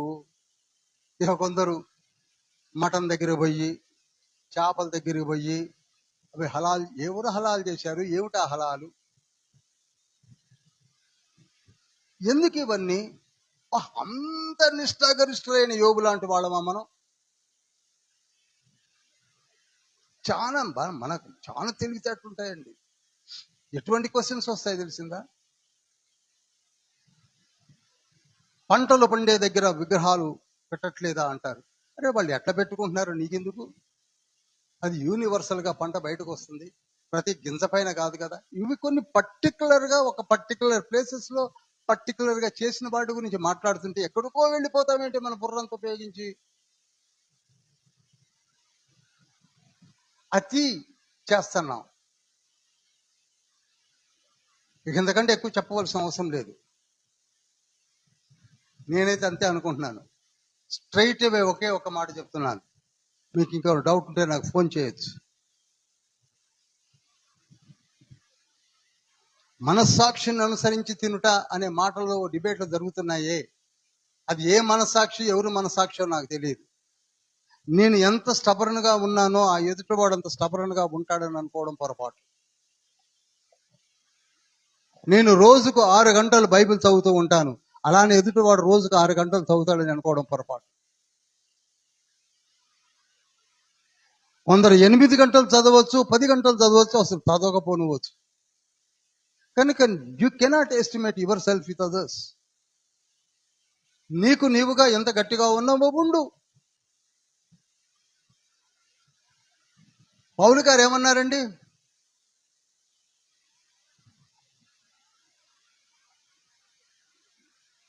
ఎంత స్పష్టంగా అంటాడంటే 6వ అధ్యాయము, 1 కొరింథీ పత్రిక 6వ అధ్యాయము 12వ వచనం. అన్నిటి యందు నాకు స్వాతంత్ర్యము కలదు గాని అన్నియూ చేయదగినవి కావు. చాలు, ఆయన అన్నీ చేయొచ్చు, అంత నిష్ఠాగరిష్ఠుడు. కానీ అన్నీ నేను చేయను అంటున్నాడు. ఎందుకంటే నా ఎదురు ఉన్నవాడు కొందరు ఉన్నారు.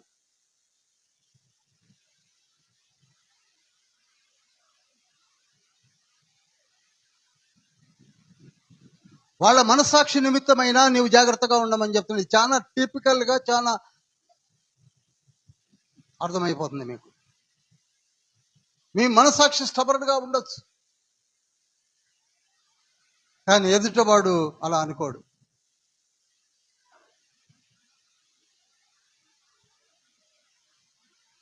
సినిమా హాల్లో జరిగే ఒక క్యాంటీన్ ఇంటర్వెల్లో ఒక పాస్టర్ కూర్చొని నేను టీ తాగడానికే వచ్చానయ్యా, సినిమా కాదంటే ఎంతమంది నమ్ముతారండి? అది నిజమే కావచ్చు, కానీ టీ తాగాలంటే ఇక్కడికే రావాలనా, అదే టైంకి రావాలనా అంటారా అనరా? కనుక జాగ్రత్తగా ఉండవలసినటువంటి పరిస్థితులు ఉన్న రోజులలో బలహీనులు ఉంటారు. వాళ్ళను బలపరచవలసిన బాధ్యత కూడా మనకున్నది. ఇది 3rd, 4th స్టేజెస్ లో ఉన్న వాళ్ళకి బాగా అర్థమవుతుంది. Rather than first dimension, second dimension లో ఉన్న వాళ్ళకి అలవోకగా ఉంటుంది. ఏం కాదండి, ఏం కాదు, ఏముందండి, అందులో తప్పేముందండి అంటుంటారే, వాళ్ళు ఎక్కడున్నారంటే నా దృష్టిలో ఫస్ట్ అండ్ సెకండ్ డైమెన్షన్ లోనే ఉన్నారు. స్ట్రిక్ట్ గా ఉన్నవాడు స్ట్రిక్ట్ గానే ఉంటాడు. ప్రతిదానికి ఎందుకు బూట్లు కూడా తీసి దేవుని సముఖంలో నిలబడుతున్నాడు, ఆయన ఎందుకు బూట్లు వేసుకొని నిలబడుతున్నాడు? ఆయన మనస్సాక్షి అలా ఉంది, ఆయన మనస్తత్వం అలా ఉంది. And this fellow is giving much more importance to the God. అంతే, నువ్వు ఇచ్చే ఇంపార్టెన్స్ ని బట్టి.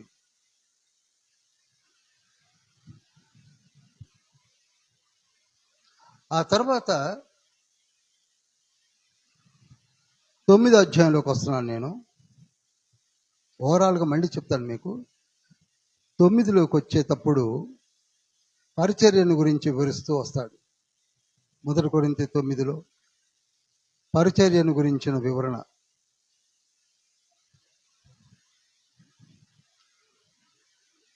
ఇక్కడ నాకు బాగా నచ్చింది ఏమిటంటే 25, 26, 27 వచనాలు. సరే, సువార్త పరిచర్య ఫ్రీగా చేస్తానని, సువార్త పరిచర్య నేను చేయకపోతే నాకు శ్రమ అని ఆయన అంటున్నాడు. కానీ మనలో ఎంతమందికి ఉంది? అసలు మీకు తెలిసే తెలీదు, కొందరు దైవజనులు వచ్చి జనంతో నాకు పని లేదు, ఎవరు రాకపోయినా పని చేయలేదు, నేను స్టేజ్ ఎక్కాను, స్టేజ్ దిగానంటే నా చేతిలో 10,000 పెట్టాలి. ఇది ఎలా ఉందండి? పరిచర్య ఎలా ఉందా? నేను చూశాను. బస్ స్టాండ్ నుంచి నాకు కన్వెన్స్ ఉండాలి, నా ర్యాంక్ను బట్టి, నా పొజిషన్ను బట్టి నాకు కారు, 2-వీలరు, ఆటోను అరేంజ్ చేయాలి. నా క్రూ మెంబర్స్ కూడా హోటల్లో బస్సు ఏర్పాటు చేయాలి. ఏది పడితే అది మేము తినం, మాకు పడవు. ఎక్కినామంటే దిగేసరికి 10,000 ఇచ్చేయాలి. ఇవి బాగా చదివితే అర్థమవుతుంది వాళ్ళకి. వాళ్ళు దైవజనులా? చెప్పండి, మీరే చెప్పండి. దైవజనుడు సన్నద్ధుడై, అయ్యో సువార్తను ప్రకటించుకుంటే నాకు శ్రమ. ఎక్కడ పౌలండి, ఎక్కడ యెరూషలేము అండి, ఎక్కడ తార్స్ అండి, ఎక్కడ కొరింథీ అండి? ఎక్కడుందండి కొరింథీ? ఏథెన్స్ దగ్గరలో ఉంది. మధ్య ఆసియా దాటాడు, వెస్ట్ సైడ్ ఆఫ్ మధ్య ఆసియా, మైనర్ ఆసియాకి కాలినడకన తిరుగుతున్నాడు. శిష్యులను ఏర్పాటు చేసుకున్నాడు, ఫ్రీగా సర్వీస్ చేస్తున్నాడు. ఫ్రీ. మత్తయి సువార్త 10వ అధ్యాయము 8వ వచనంలో ఉంటుంది. ఉచితముగా మీరు పొందితిరి కనుక ఉచితముగా చేయమన్న మాటను పట్టుకున్న ఏకైక అపోస్తలుడు అని చెప్పచ్చు. ఫ్రీ, వితౌట్ మ్యారేజ్, కష్టపడి పనిచేసి. ఈ రోజుల్లో తీసుకోవడం తప్పని అంటలే, ఆయనే అంటున్నాడు, మీ కుటుంబ నిమిత్తమై, మీ కడుపు నిమిత్తమై మీరు తీసుకోండి, తప్పేముంది? తప్పేమీ లేదు. ఒకసారి చదవండి పాస్టర్ గారు, 1 కొరింథీ పత్రిక 9వ అధ్యాయం 14వ వచనంలో ఏమని ఉన్నదో. అలాగున సువార్త ప్రచురించు వారు సువార్త వలన జీవింపవలనని ప్రభువు నియమించి ఉన్నాడు. చూశారా? సువార్త వలననే జీవించాలనే ప్రభు నిర్ణయించున్నాడు. అదే మాట కొంచెం వెనక్కి 9వ వచనం చదివితే, నూర్చెడు ఎద్దుకు చిక్కము పెట్టవద్దని ధర్మశాస్త్రమే చెప్పుతున్నది. వాక్యాన్ని బోధించే వాళ్ళకు డబ్బులు ఇవ్వవద్దని ఎక్కడా లేదు, ఇవ్వాలి. Then there is no demand. మీ స్తోమతను బట్టి మీరు ఇవ్వండి, వారి స్తోమతను బట్టి వాళ్ళు తీసుకుంటారు. Lakhs of rupees. నేను ఎక్కితే 1,00,000, దిగితే 1,00,000, తప్పు. ఆత్మల భారమా లేకపోతే లక్షల భారమా?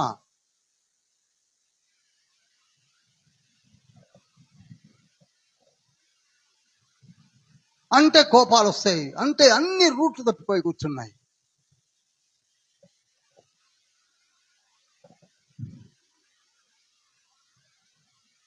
రెండవ తెస్సలోనికలు రాసిన పత్రిక 3వ అధ్యాయము 8వ వచనంలో ఏమంటున్నాడు? ఎవని వద్దను ఉచితముగా ఆహారం పుచ్చుకొనలేదు. చూశారా? ఆహారము కూడా నేను ఉచితంగా ఎవరి దగ్గర తినలేదు అంటున్నాడు పౌలు. ఎంత నిష్ఠాగరిష్ఠుడండి! తెస్సలోనికి ఎక్కడుందండి? 51లో రాసిన తెస్సలోనికి, అది 12వ వచనంలో ఏముందండి? అటి వారు నెమ్మదిగా పని చేయుచు సొంతముగా సంపాదించుకుని ఆహారం. ఎవరైనా డబ్బులు తీసుకొని పని చేస్తాం, మేము ఎక్కితే 10 దిగితే 5 అన్న వాళ్ళు సొంతగా పనిచేసి కష్టపడి బోధించడం నేర్చుకోండి అని చెప్తున్నాడు. ఎక్కితే 10 దిగితే 5 కాదు. ఫస్ట్ పని చేయండి, చదవండి, మోకాళ్ళను అరగొట్టుకోండి. డబ్బులే ఏం చేసుకుంటావు?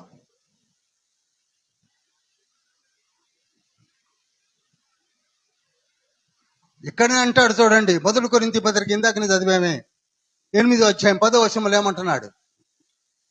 ఎలయనగా జ్ఞానము గల నీవు విగ్రహాలయమందు భోజన పంక్తిని కూర్చుండగా ఒకడు చూచిన ఎడల బలహీనమైన మనస్సాక్షి గల అతడు విగ్రహములకు బలియబడిన పదార్థములను తినుటకు ధైర్యం తెచ్చుకొనును గదా.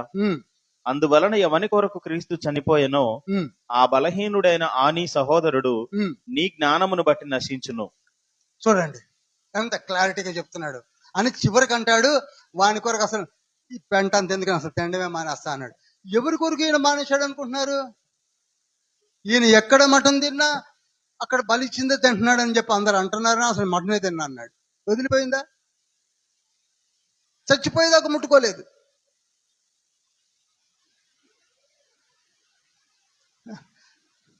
ఆ డిసిప్లిన్ ఎవరికి ఉంటుందండి?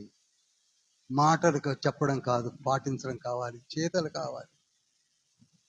మీరు 14 పత్రికల్లో ఎక్కడైనా పని చేస్తూనే చేయించాడు. Minute references are there. చివరికి చిన్న కాగితం ముక్క అడగాలన్నా కానీ ఎంత పొలైట్గా అడిగేవాడు. మీరు ఇప్పటికే నాకు బాగా ఇచ్చారు, మీరు ఇచ్చినవి నా దగ్గర పొదుపుగా దాచుకున్నానంటాడు. ఇది కాగితాలు, చర్మపు కాగితాలు.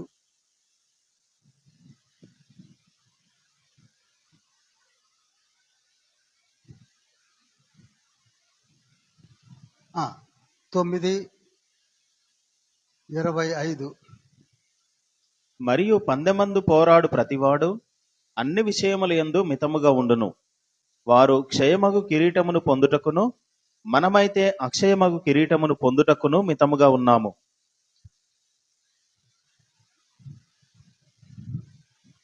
ఇక స్పష్టంగా చెప్పేస్తున్నాడండి.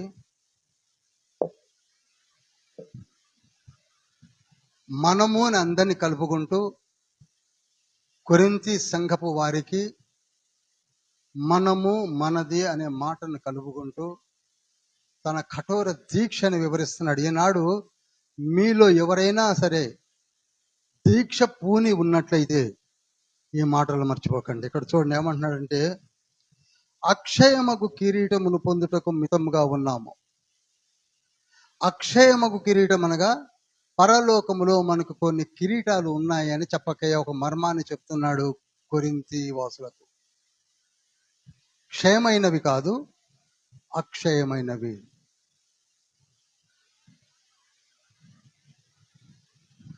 మన కొరకై అక్షయమైన కిరీటాలు ఉన్నాయి. First of all think about the crownship. మనం అసలు ఆలోచించడం లేదండి.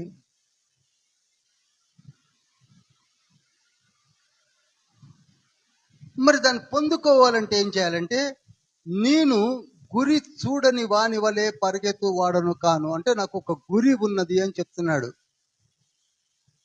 మరి మనలో ఏ గురి ఉందో నేను ఎప్పుడు న్యూ ఇయర్లో అడుగుతాను, నీ గురి ఏమిటి?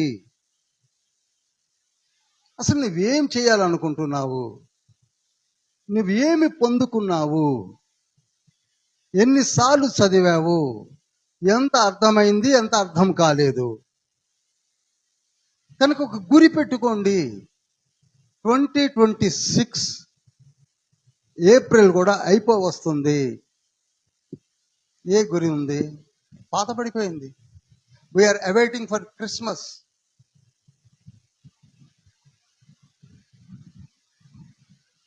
ఒకటండి, ఒక రోజు టర్న్ అవుతుందని సంతోషం కాదు. You are nearing to the death. నేను మొన్ననే 20వ తారీఖు నా బర్త్డే అనుకున్నప్పుడు నేను అన్నది ఏంటంటే, బర్త్డే అని సంతోషించడం కాదు, నేను మరణానికి బహు దగ్గరగా ఉన్నాను.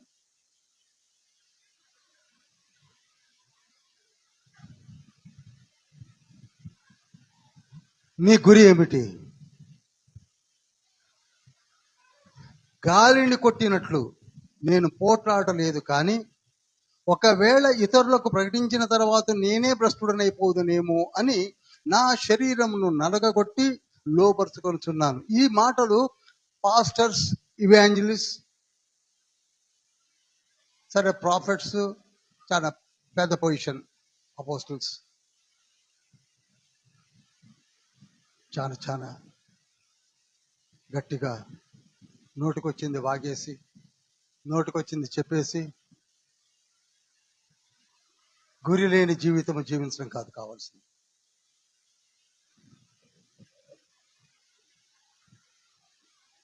గురి కావాలి. గురి కావాలి అంటే మొట్టమొదట నిన్ను గురించి నీవు ప్రశ్నించుకోవాలి. What are you? Whom am I? What am I doing? What I have to do? ఈ మాట ఇక్కడితో వదిలిపెట్టలే పౌలు గారు. 1 తిమోతి పత్రిక 4వ అధ్యాయము 16వ వచనంలో అన్నాడు, తిమోతి నిన్ను గూర్చి జాగ్రత్త అన్నాడు. ఎవరి గురించి జాగ్రత్త అట? ఎవరి గురించి అండి? నీ గురించే నువ్వే ముందు ఆలోచించు. చదవండి ఒకసారి. నిన్ను గూర్చియు నీ బోధను గూర్చియు జాగ్రత్త కలిగి ఉండుము. చాలు. ఫస్ట్ నిన్ను గురించి నువ్వు జాగ్రత్తగా ఉండు.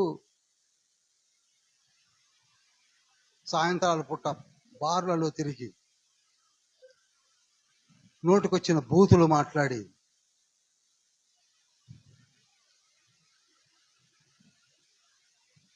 సరైన జీవితం లేక ఆదివారం నాడు బల్ల ఆరాధనకు రొట్టె పట్టుకొని అంతటా ప్రభువు ఎత్తిపట్టి, ఏంటి ఎత్తిపట్టింది? ఎప్పుడో మనల్ని ఎత్తి పడతాడు, వదిలిపెట్టాడు. నిన్ను గూర్చి first of all check out your self, త్రికరణ శుద్ధిగా, అంతఃకరణ శుద్ధిగా. గురి పెట్టుకో, ఈ ఇయర్ నేను ఇది చదవాలి, ఈ ఇయర్ నేను ఈ విధంగా లేవాలి, నేను తండ్రి దగ్గరికి ఈ విధంగా నడవాలి, నా కుటుంబాన్ని ఈ విధంగా లేవనెత్తాలి, నేను ఈ విధంగా ప్రకటించాలి. నోటికి వచ్చింది ఎవరో చెప్పింది నువ్వు చెప్పడం ఏముంది? నువ్వు కష్టపడి చదివి చెప్పు, నేను సంతోషిస్తా. ఎవరో అన్నది నువ్వు చెప్పేదేముంది?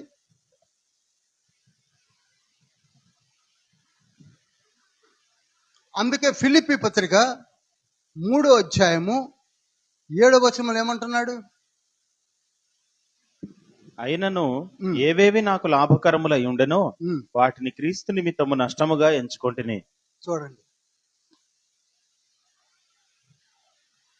ఏవేవి లాభకరములై ఉన్నవో క్రీస్తు నిమిత్తమై నష్టముగా ఎంచుకొని చుంటిని.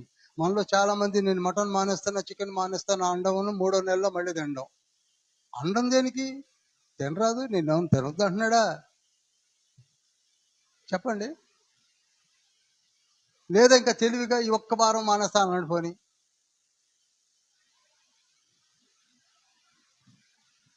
నువ్వు ఏదైతే అదే గురి అంటే. గురి మీన్స్ ఏం చెప్పాలి? గురే ఒక డిటర్మినేషన్ తీసుకొని చదవాలంటే చదువు.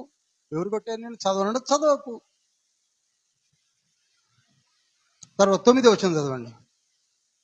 క్రీస్తును సంపాదించుకొని ధర్మశాస్త్ర మూలమైన నా నీతిని కాక క్రీస్తు నందలి విశ్వాసము వలననైన నీతి, అనగా విశ్వాసమును బట్టి దేవుడు అనుగ్రహించి నీతి గలవాడనై ఆయన యందు అగుపడు నిమిత్తమును ఏ విధము చేతనైనను మృతులలో నుండి నాకు పునరుత్థానము కలగవలనని ఆయన మరణ విషయములో సమానానుభవము గలవాడనై ఆయనను ఆయన పునరుత్థాన బలమును ఎరుగు నిమిత్తమును ఆయన శ్రమలలో పాలివాడనగుట ఎట్టిదో ఎరుగు నిమిత్తమును సమస్తమును నష్టపరుచుకొని వాటిని పెంటతో సమానముగా ఎంచుకొనుచున్నాను. రెండోసారి అన్నమాట అన్నాడు. 7 నుంచి 14 వరకు ఏకధాటిగా మీరు చదివినట్టయితే అసలు మనకంటూ ఒక నిజంగా గురి ఉంటే బయటకు వస్తుందండి. ఎంత అలవోకగా జీవిస్తామో. క్రిస్టియన్ లైఫ్ అంటే అలవోక జీవితం అనుకుంటున్నాం. మాటలు పెద్ద పెద్దగా ఉంటాయి.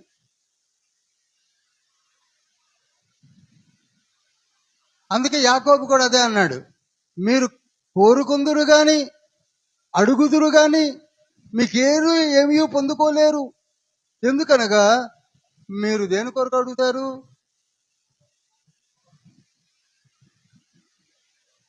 యాకోబు పత్రిక 4వ అధ్యాయం 2-3 వచనాల్లో ఉంటుంది.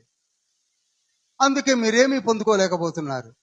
కానీ ఇక్కడ పౌలు గారు అనేది ఏంటంటే, సమస్తమును నేను ఒక డిసిప్లైన్డ్ మోడ్లోకి వెళ్తున్నాను. ఎందుకంటే మన కొరకు ఏమున్నదట? ఇది అందరూ చెప్పాలి. కిరీటాలు ఉన్నాయి. ఏమున్నాయి? అసలు కష్టపడాల్సింది దాని కొరకండి. నాలాంటోడు కూడా నిజంగా నేను చెప్తున్నాను, దాని కొరకు కష్టపడదాం. కిరీటం ఉన్నది అని మొట్టమొదటిగా అనౌన్స్ చేసి మన ముందు ఉంచింది ఎవరో కదా? పౌలు గారు. ఇవి చెప్పుకోరు. స్వస్థత లేవు బ్రదర్, అది మాత్రం గుర్తుకొస్తుంది. మరి కిరీటం లేదని అనరేం బ్రదర్? అన్న అంటారేమోలే అని ఒకటిదాన్ని ఏది ఉన్నది అన్నారు.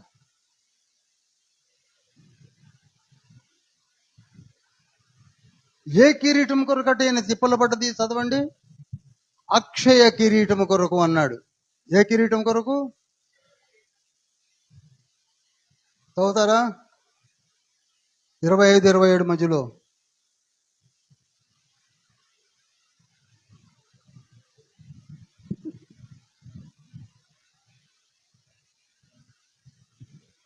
వారు క్షయమగు కిరీటమును పొందుటకును మనమైతే అక్షయమగు కిరీటమును పొందుటకును మితముగా ఉన్నాము. చూశారా? మనము అక్షయమగు కిరీటము కొరకు మితముగా ఉన్నాం.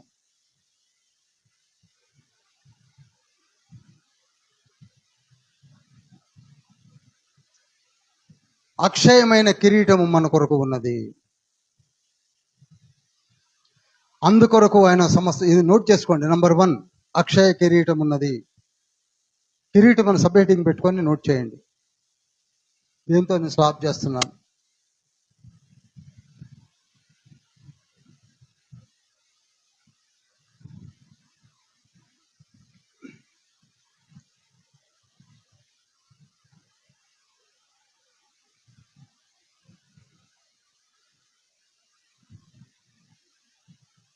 నంబర్ 2, జీవ కిరీటము. మొట్టమొదటి ఏంటండి? మొట్టమొదటి అక్షయ కిరీటం అండి.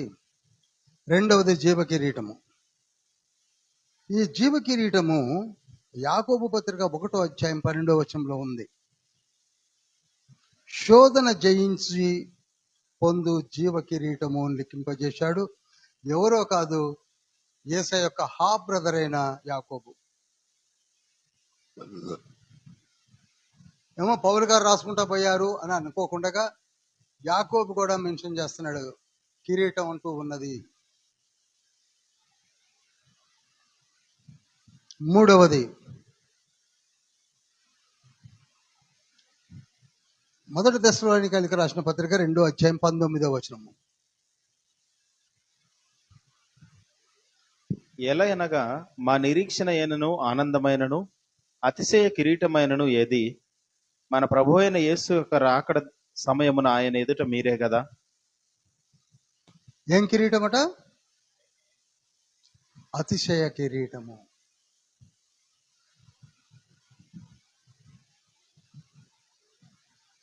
పౌలు గారే పరిచర్య వలన ఆత్మలను సంపాదించుకున్నప్పుడు అనుగ్రహించబడే కిరీటం ఇది. క్రౌన్షిప్ అండి.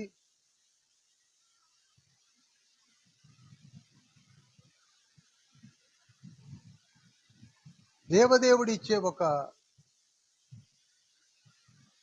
గొప్ప బహుమానముతో కూడినటువంటి కిరీటాలు. ఆ తర్వాత 2వ తిమోతి పత్రిక 4వ అధ్యాయము 5 నుంచి 8 వచనాలలో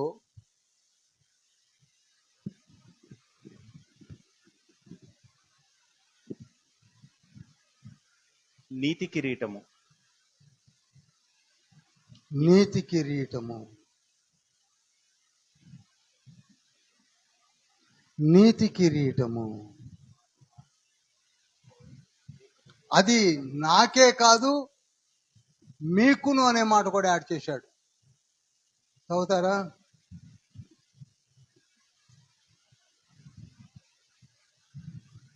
చూడండి, 8వ వచనం చదువుతున్నా. 2వ తిమోతి 4వ అధ్యాయం 8వ వచనంలో, ఇక మీదట నా కొరకు నీతి కిరీటం ఉంచబడి ఉన్నది. ఆ దినమందు నీతిగల న్యాయాధిపతి అయిన ప్రభువు అది నాకు మాత్రమే కాకుండా తన ప్రత్యక్షతను అపేక్షించు వారికి అందరికీ అనుగ్రహించును. చూసారా? అదేదో నాకే రాసుకుంటున్నాను అనుకోకండి. నాలాగా ఎవరైనా ఆ డిసిప్లిన్లోకి వస్తే మీకు ఆ బహుమానం పొందబోతున్నారని చెప్పాడు. 4వది ఏం కిరీటం? అది నీతి కిరీటం. 5వది మహిమ కిరీటము.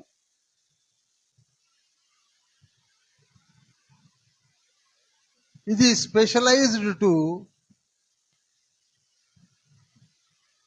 మీకు లేఖనమే చెప్తుంది, 1 పేతురు పత్రిక 5వ అధ్యాయం 4వ వచనము. ప్రధాన కాపరి ప్రత్యక్షమైనప్పుడు మీరు వాడబారని మహిమ కిరీటం పొందుదురు. చూసారా? వాడబారని మహిమ కిరీటము.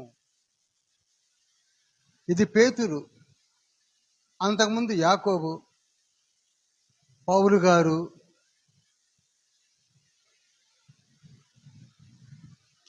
తర్వాత ప్రకటన గ్రంథము 3వ అధ్యాయము 11, 12 వచనాల్లో అపోస్తుడైన యోహాను కూడా నోట్లో పెట్టాడు. చూడండి చక్కగా. ఎవడును నీ కిరీటం నభహరింపకుండునట్లు నీకు కలిగిన దానిని గట్టిగా పట్టుకొనుము. చూశారా? నీకు ఏదైతే కలిగావో, ఏదైతే జయించి పట్టుకున్నావో, ఓ ఫిలదెల్ఫియా సంగమా, దాన్ని గట్టిగా పట్టుకో. దాని మీద పాటలు కూడా వచ్చాయి కదండి. దాని మీద పాటలు కూడా మనం పాడుకున్నాం కదా. నీ కిరీటము దోచబడకుండా జాగ్రత్త కలిగి పట్టుకొనుము. ఓ ప్రియుడా నీవు జయించుము, లోకమును నీవు జయించుము. ముందు మనమే జయించుకోలేకపోతున్నాం, లోకాన్ని ఏం జయిస్తాం? We are not in a position to control our bodies. ఆ డిసిప్లినే మనకి లేదు. చాలా సీరియస్గా తీసుకోండి ప్రియులారా. జయించు కిరీటం నీకు కావాలి అంటే డిసిప్లిన్లోకి రావాలి. ఎన్నోది ఇది? 6వది. 7వది ఏమిటో చూద్దామా? సామెతల గ్రంథము 4వ అధ్యాయము 9వ వచనము.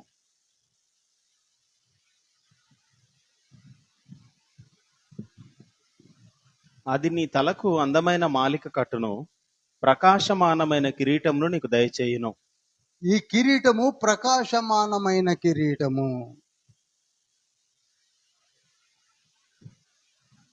ఇంగ్లీష్ వర్షన్ చాలా బాగుంటుంది. మనకి ఇంకా అర్థమయ్యే రీతిలో చెప్పంటే జ్ఞాన కిరీటం అని చెప్తేనే. అయితే ఎవరికైతే చక్కటి జ్ఞానాన్ని తండ్రి ఇచ్చి ఆ స్థితిలో నడిపించి, నిజంగా చెప్పాలంటే ఈ కిరీటం డైరెక్ట్ గా అర్హులు ఎవరంటే పౌలు గారు. ఏం మాటలానండి అన్ని సంఘాలు కట్టడం. ఆ రోజులలో సున్నతి నిబంధన ఎదిరించి ధర్మశాస్త్రములో ఉన్న వాటిని గురించిన వివరణ ఇస్తూ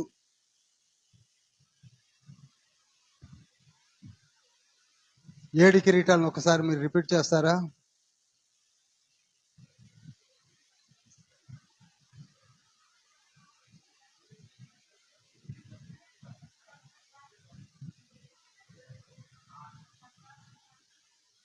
ప్రకాశమానమైన కిరీటము, బ్రాకెట్లో జ్ఞాన కిరీటం అని పెట్టారు. మరి ఈ కిరీటములలో ఏ కిరీటం కొరకు మీరు పాటుపడుతున్నారు, ప్రయాసపడుతున్నారు? ఒక్కసారి క్వశ్చన్ వేసుకోండి,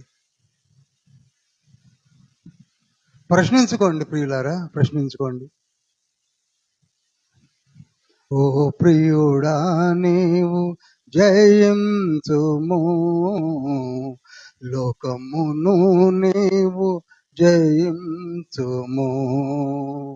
క్రీస్తుతో నీవు పని కలిగియుండుము,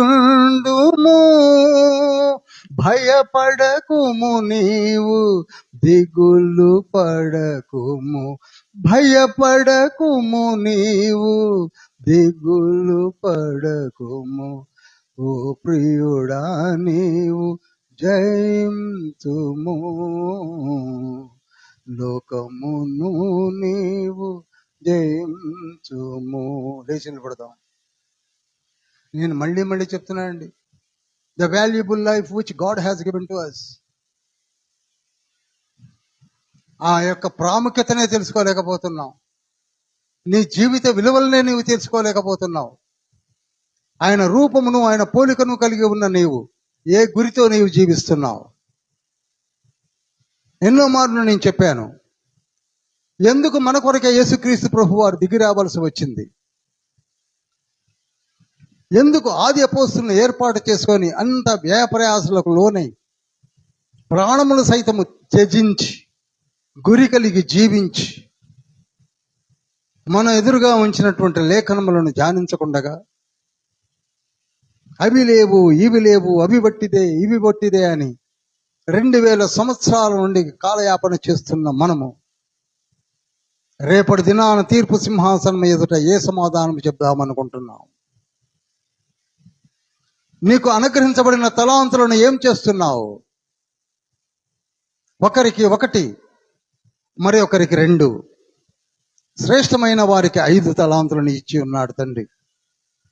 ఆయన చెప్పిన ఉపమానమే మనము జ్ఞాపకం చేసుకుందాం. నీ తలాంతులను ఏం చేస్తున్నావు? ఏం చేస్తున్నావు? నీ జ్ఞానం ఏమైపోయింది? నీ ఆరోగ్యము నువ్వు ఎక్కడ వెచ్చిస్తున్నావు? నీ బలమును ఎక్కడ తీసుకెళ్లి పాడు చేసుకుంటున్నావు? తండ్రి ప్రశ్నించుకో అంటున్నాడు. 2 చేతులు పైకెత్తిన మనము సమాధానం చెప్పుకోవాలి. నీ మనస్సాక్షికి నీవే సమాధానం చెప్పుకోవాలి. నీ గురి ఏమిటి? నీవు ఏ నిమిత్తం మారు మనసు పొందావు? ఎందుకు ఆదివారం ఉదయకాలమునే పరిశుద్ధాలయంకు వచ్చుతున్నావు? పరిశుద్ధ బల్లకు అతి దగ్గరగా ఉన్న నీవు ఏ తీర్మానానికి అందులో పాలు పంతులు పంచుకుంటున్నావు? హోలీ సాక్రమెంట్ అంటే ఏమిటి? యేసుక్రీస్తు ప్రభు వారి యొక్క పాదముల చెంత నీవు చేసుకున్న తీర్మానాలు ఏమిటి? అక్షయమైన నిర్మలమైన వాడబారని స్వాస్థ్యము మనకు పరలోకములో ఉన్నదని తెలుసు కదా. అందులోనికి నీవు వెళ్ళాలంటే నీ గురి ఏమిటి? ఎంతో కొంతకాలం ఇలా టైం పాస్ అయిన తర్వాత one day you have to run to the haven. ఏదో ఒకరోజు పరిగెత్తాల్సిందే.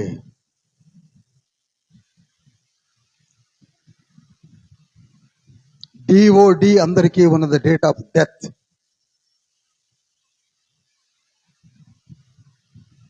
ఆలోచించుకోవాలి. అలవోకగా జీవించడం కాదు. కొరింథీ పత్రికలో తండ్రి ప్రతి అధ్యాయములో ప్రతి సంఘము నాదే. ప్రపంచములో ఉన్న 197 దేశాల్లో ఎన్ని వేల సంఘాలున్నా అవన్నీ నావే. నా రక్తము చేత సృష్టించబడినవి. పేరేదో పెట్టుకున్నారు, ఓకే, కానీ నావి. అందులో తప్పులను నేను పట్టుకుంటాను, అందులో ఒప్పులను మెచ్చుకుంటాను. మీ కష్టమునకు ఫలితమే కిరీటములు. మీరు చేస్తున్న ప్రతి కార్యమును నేను నిశితంగా అబ్జర్వ్ చేస్తున్నాను. I know you. నేను నిన్ను ఎరుగుదును. నేను నిన్ను ఎరుగుదును. ప్రియులారా, సీరియస్నెస్ ని తీసుకుందాం. దినదిన వర్ధమాన రీతిలో ఎదుగుదాం. తండ్రి మనతో సూటిగా నేరుగా మాట్లాడుతున్నాడు. నీ తలాంతులు ఎక్కడున్నాయి? చక్కగా పాడగలవు. ఎక్కడ పాడుతున్నావు? డీజేల ముందు పాడుతున్నావా? చక్కగా రాయగలవు. ఎక్కడ ఏమి రాస్తున్నావు? చక్కటి జ్ఞానము కలదు. నీ జ్ఞానమును ఎక్కడ ఉపయోగిస్తున్నావు?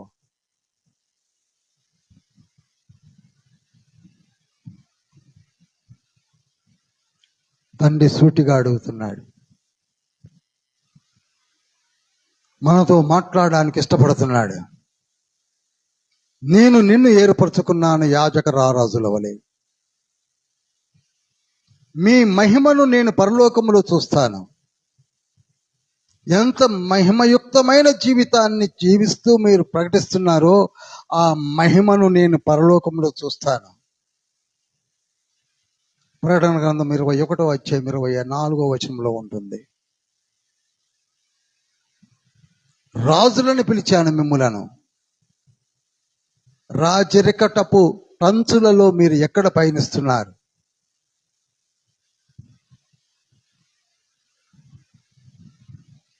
ప్రతి ఒక్కరు నోరు విప్పి మాట్లాడండి. ప్రభుతో, ప్రభువా నన్ను కూడా వాడుకోతండి. నా భర్తను మార్చండి ప్రభువా. నా భార్యలను మార్చండి ప్రభువా. మా సంఘాలలో మీ వెలుగును, మీ షకీనా మహిమను, తేజో మహిమను గుర్తించే గొప్ప భాగ్యం మీరు మాకు ప్రసాదించండి. ఆలయములు మీవి అన్నారు. మీ ప్రసన్నత అక్కడ ఉంటుందని మోషే ద్వారా ఏర్పరిచిన ఆ ఆలయములే ఈనాడు పరిశుద్ధ ప్రార్థనా మందిరములుగా మలచబడి మేమందరం ముక్త కంఠముతో ప్రార్థన చేయుటకు వచ్చిన మమ్మలను దీవించండి, ఆశీర్వదించండి ప్రభువా. మేము బలహీనులమైపోతున్నాము తండ్రి, మా కుటుంబాలు బలహీనమైపోతున్నాయి, దాని ఇంపాక్ట్ పిల్లలపై పడుతున్నాయి. పిల్లలు మీ చేతిలోని దివ్వెలగా వెలుగొందాలంటే మేము మారాలి తండ్రి. మాలో ఉన్న ఆర్థిక అసమానతలను తీసివేయండి, మాలో ఉన్న చుట్టుకొనుచున్న చీకటిని పారద్రోవలండి, మీ బిడ్డలుగా లేవనెత్తండి. చీకటిలోనికి మా పిల్లలను పోకుండా మీరు కాచి కాపాడుతున్నారు, మమ్ములను బట్టియే కదా. మా ప్రార్థన ఇంకా బలపరుచుకుంటాము. మా బిడ్డలను మీ చేతిలో ఉంచి ఉన్నాము, మా స్థితిగతులను మీ చేతిలో ఉంచి ఉన్నాము. ప్రభువా యేసయ్యా, మమ్ములను దీవించండి ప్రభువా, దీవించండి ప్రభువా. గాయపడిన హస్తం చేత మా పైన ఉంచి దీవించండి ప్రభువా. Transform the blessings from our side to the generations my lord. Generations transform చేయండి ప్రభువా. మమ్ములను మీ చేతిలో చెక్కుకోండి తండ్రి, వెలుగులో సంచరింప చేయండి, అనేకులను నడిపించండి. ఈ సంఘములో జరుగుతున్న ప్రతి కార్యమును మీరు చూస్తున్నారు, మీరే ఆకర్షించుకోండి. సంఘ పెద్దలను, సంఘ కాపరిని, వారి కుటుంబాలను, దూర ప్రాంతంలో నుంచి మా మధ్యలోనికి వచ్చిన సంఘ కాపరులను, ఇవాంజలిస్టులను, సువార్థికులను, ఉపదేశకులను, ప్రవక్తలను, అపోస్తులను కూడా దీవించండి. గొప్ప పరిచర్య చేస్తున్న వారికి మీ చేయూతనిచ్చి లాగి మీ రాకడ పర్యంతము గొప్ప పరిచర్య జరిగించులాగున తరతరములు ఏలుబడి జరిగించమని యేసయ్య పరిశుద్ధ నామములో అతి వినతి వేడుకుంటున్నాం పరమ తండ్రి. Amen, amen. పరలోకమందున్న మా తండ్రి, నీ నామం పరిశుద్ధపరచబడును గాక. నీ రాజ్యము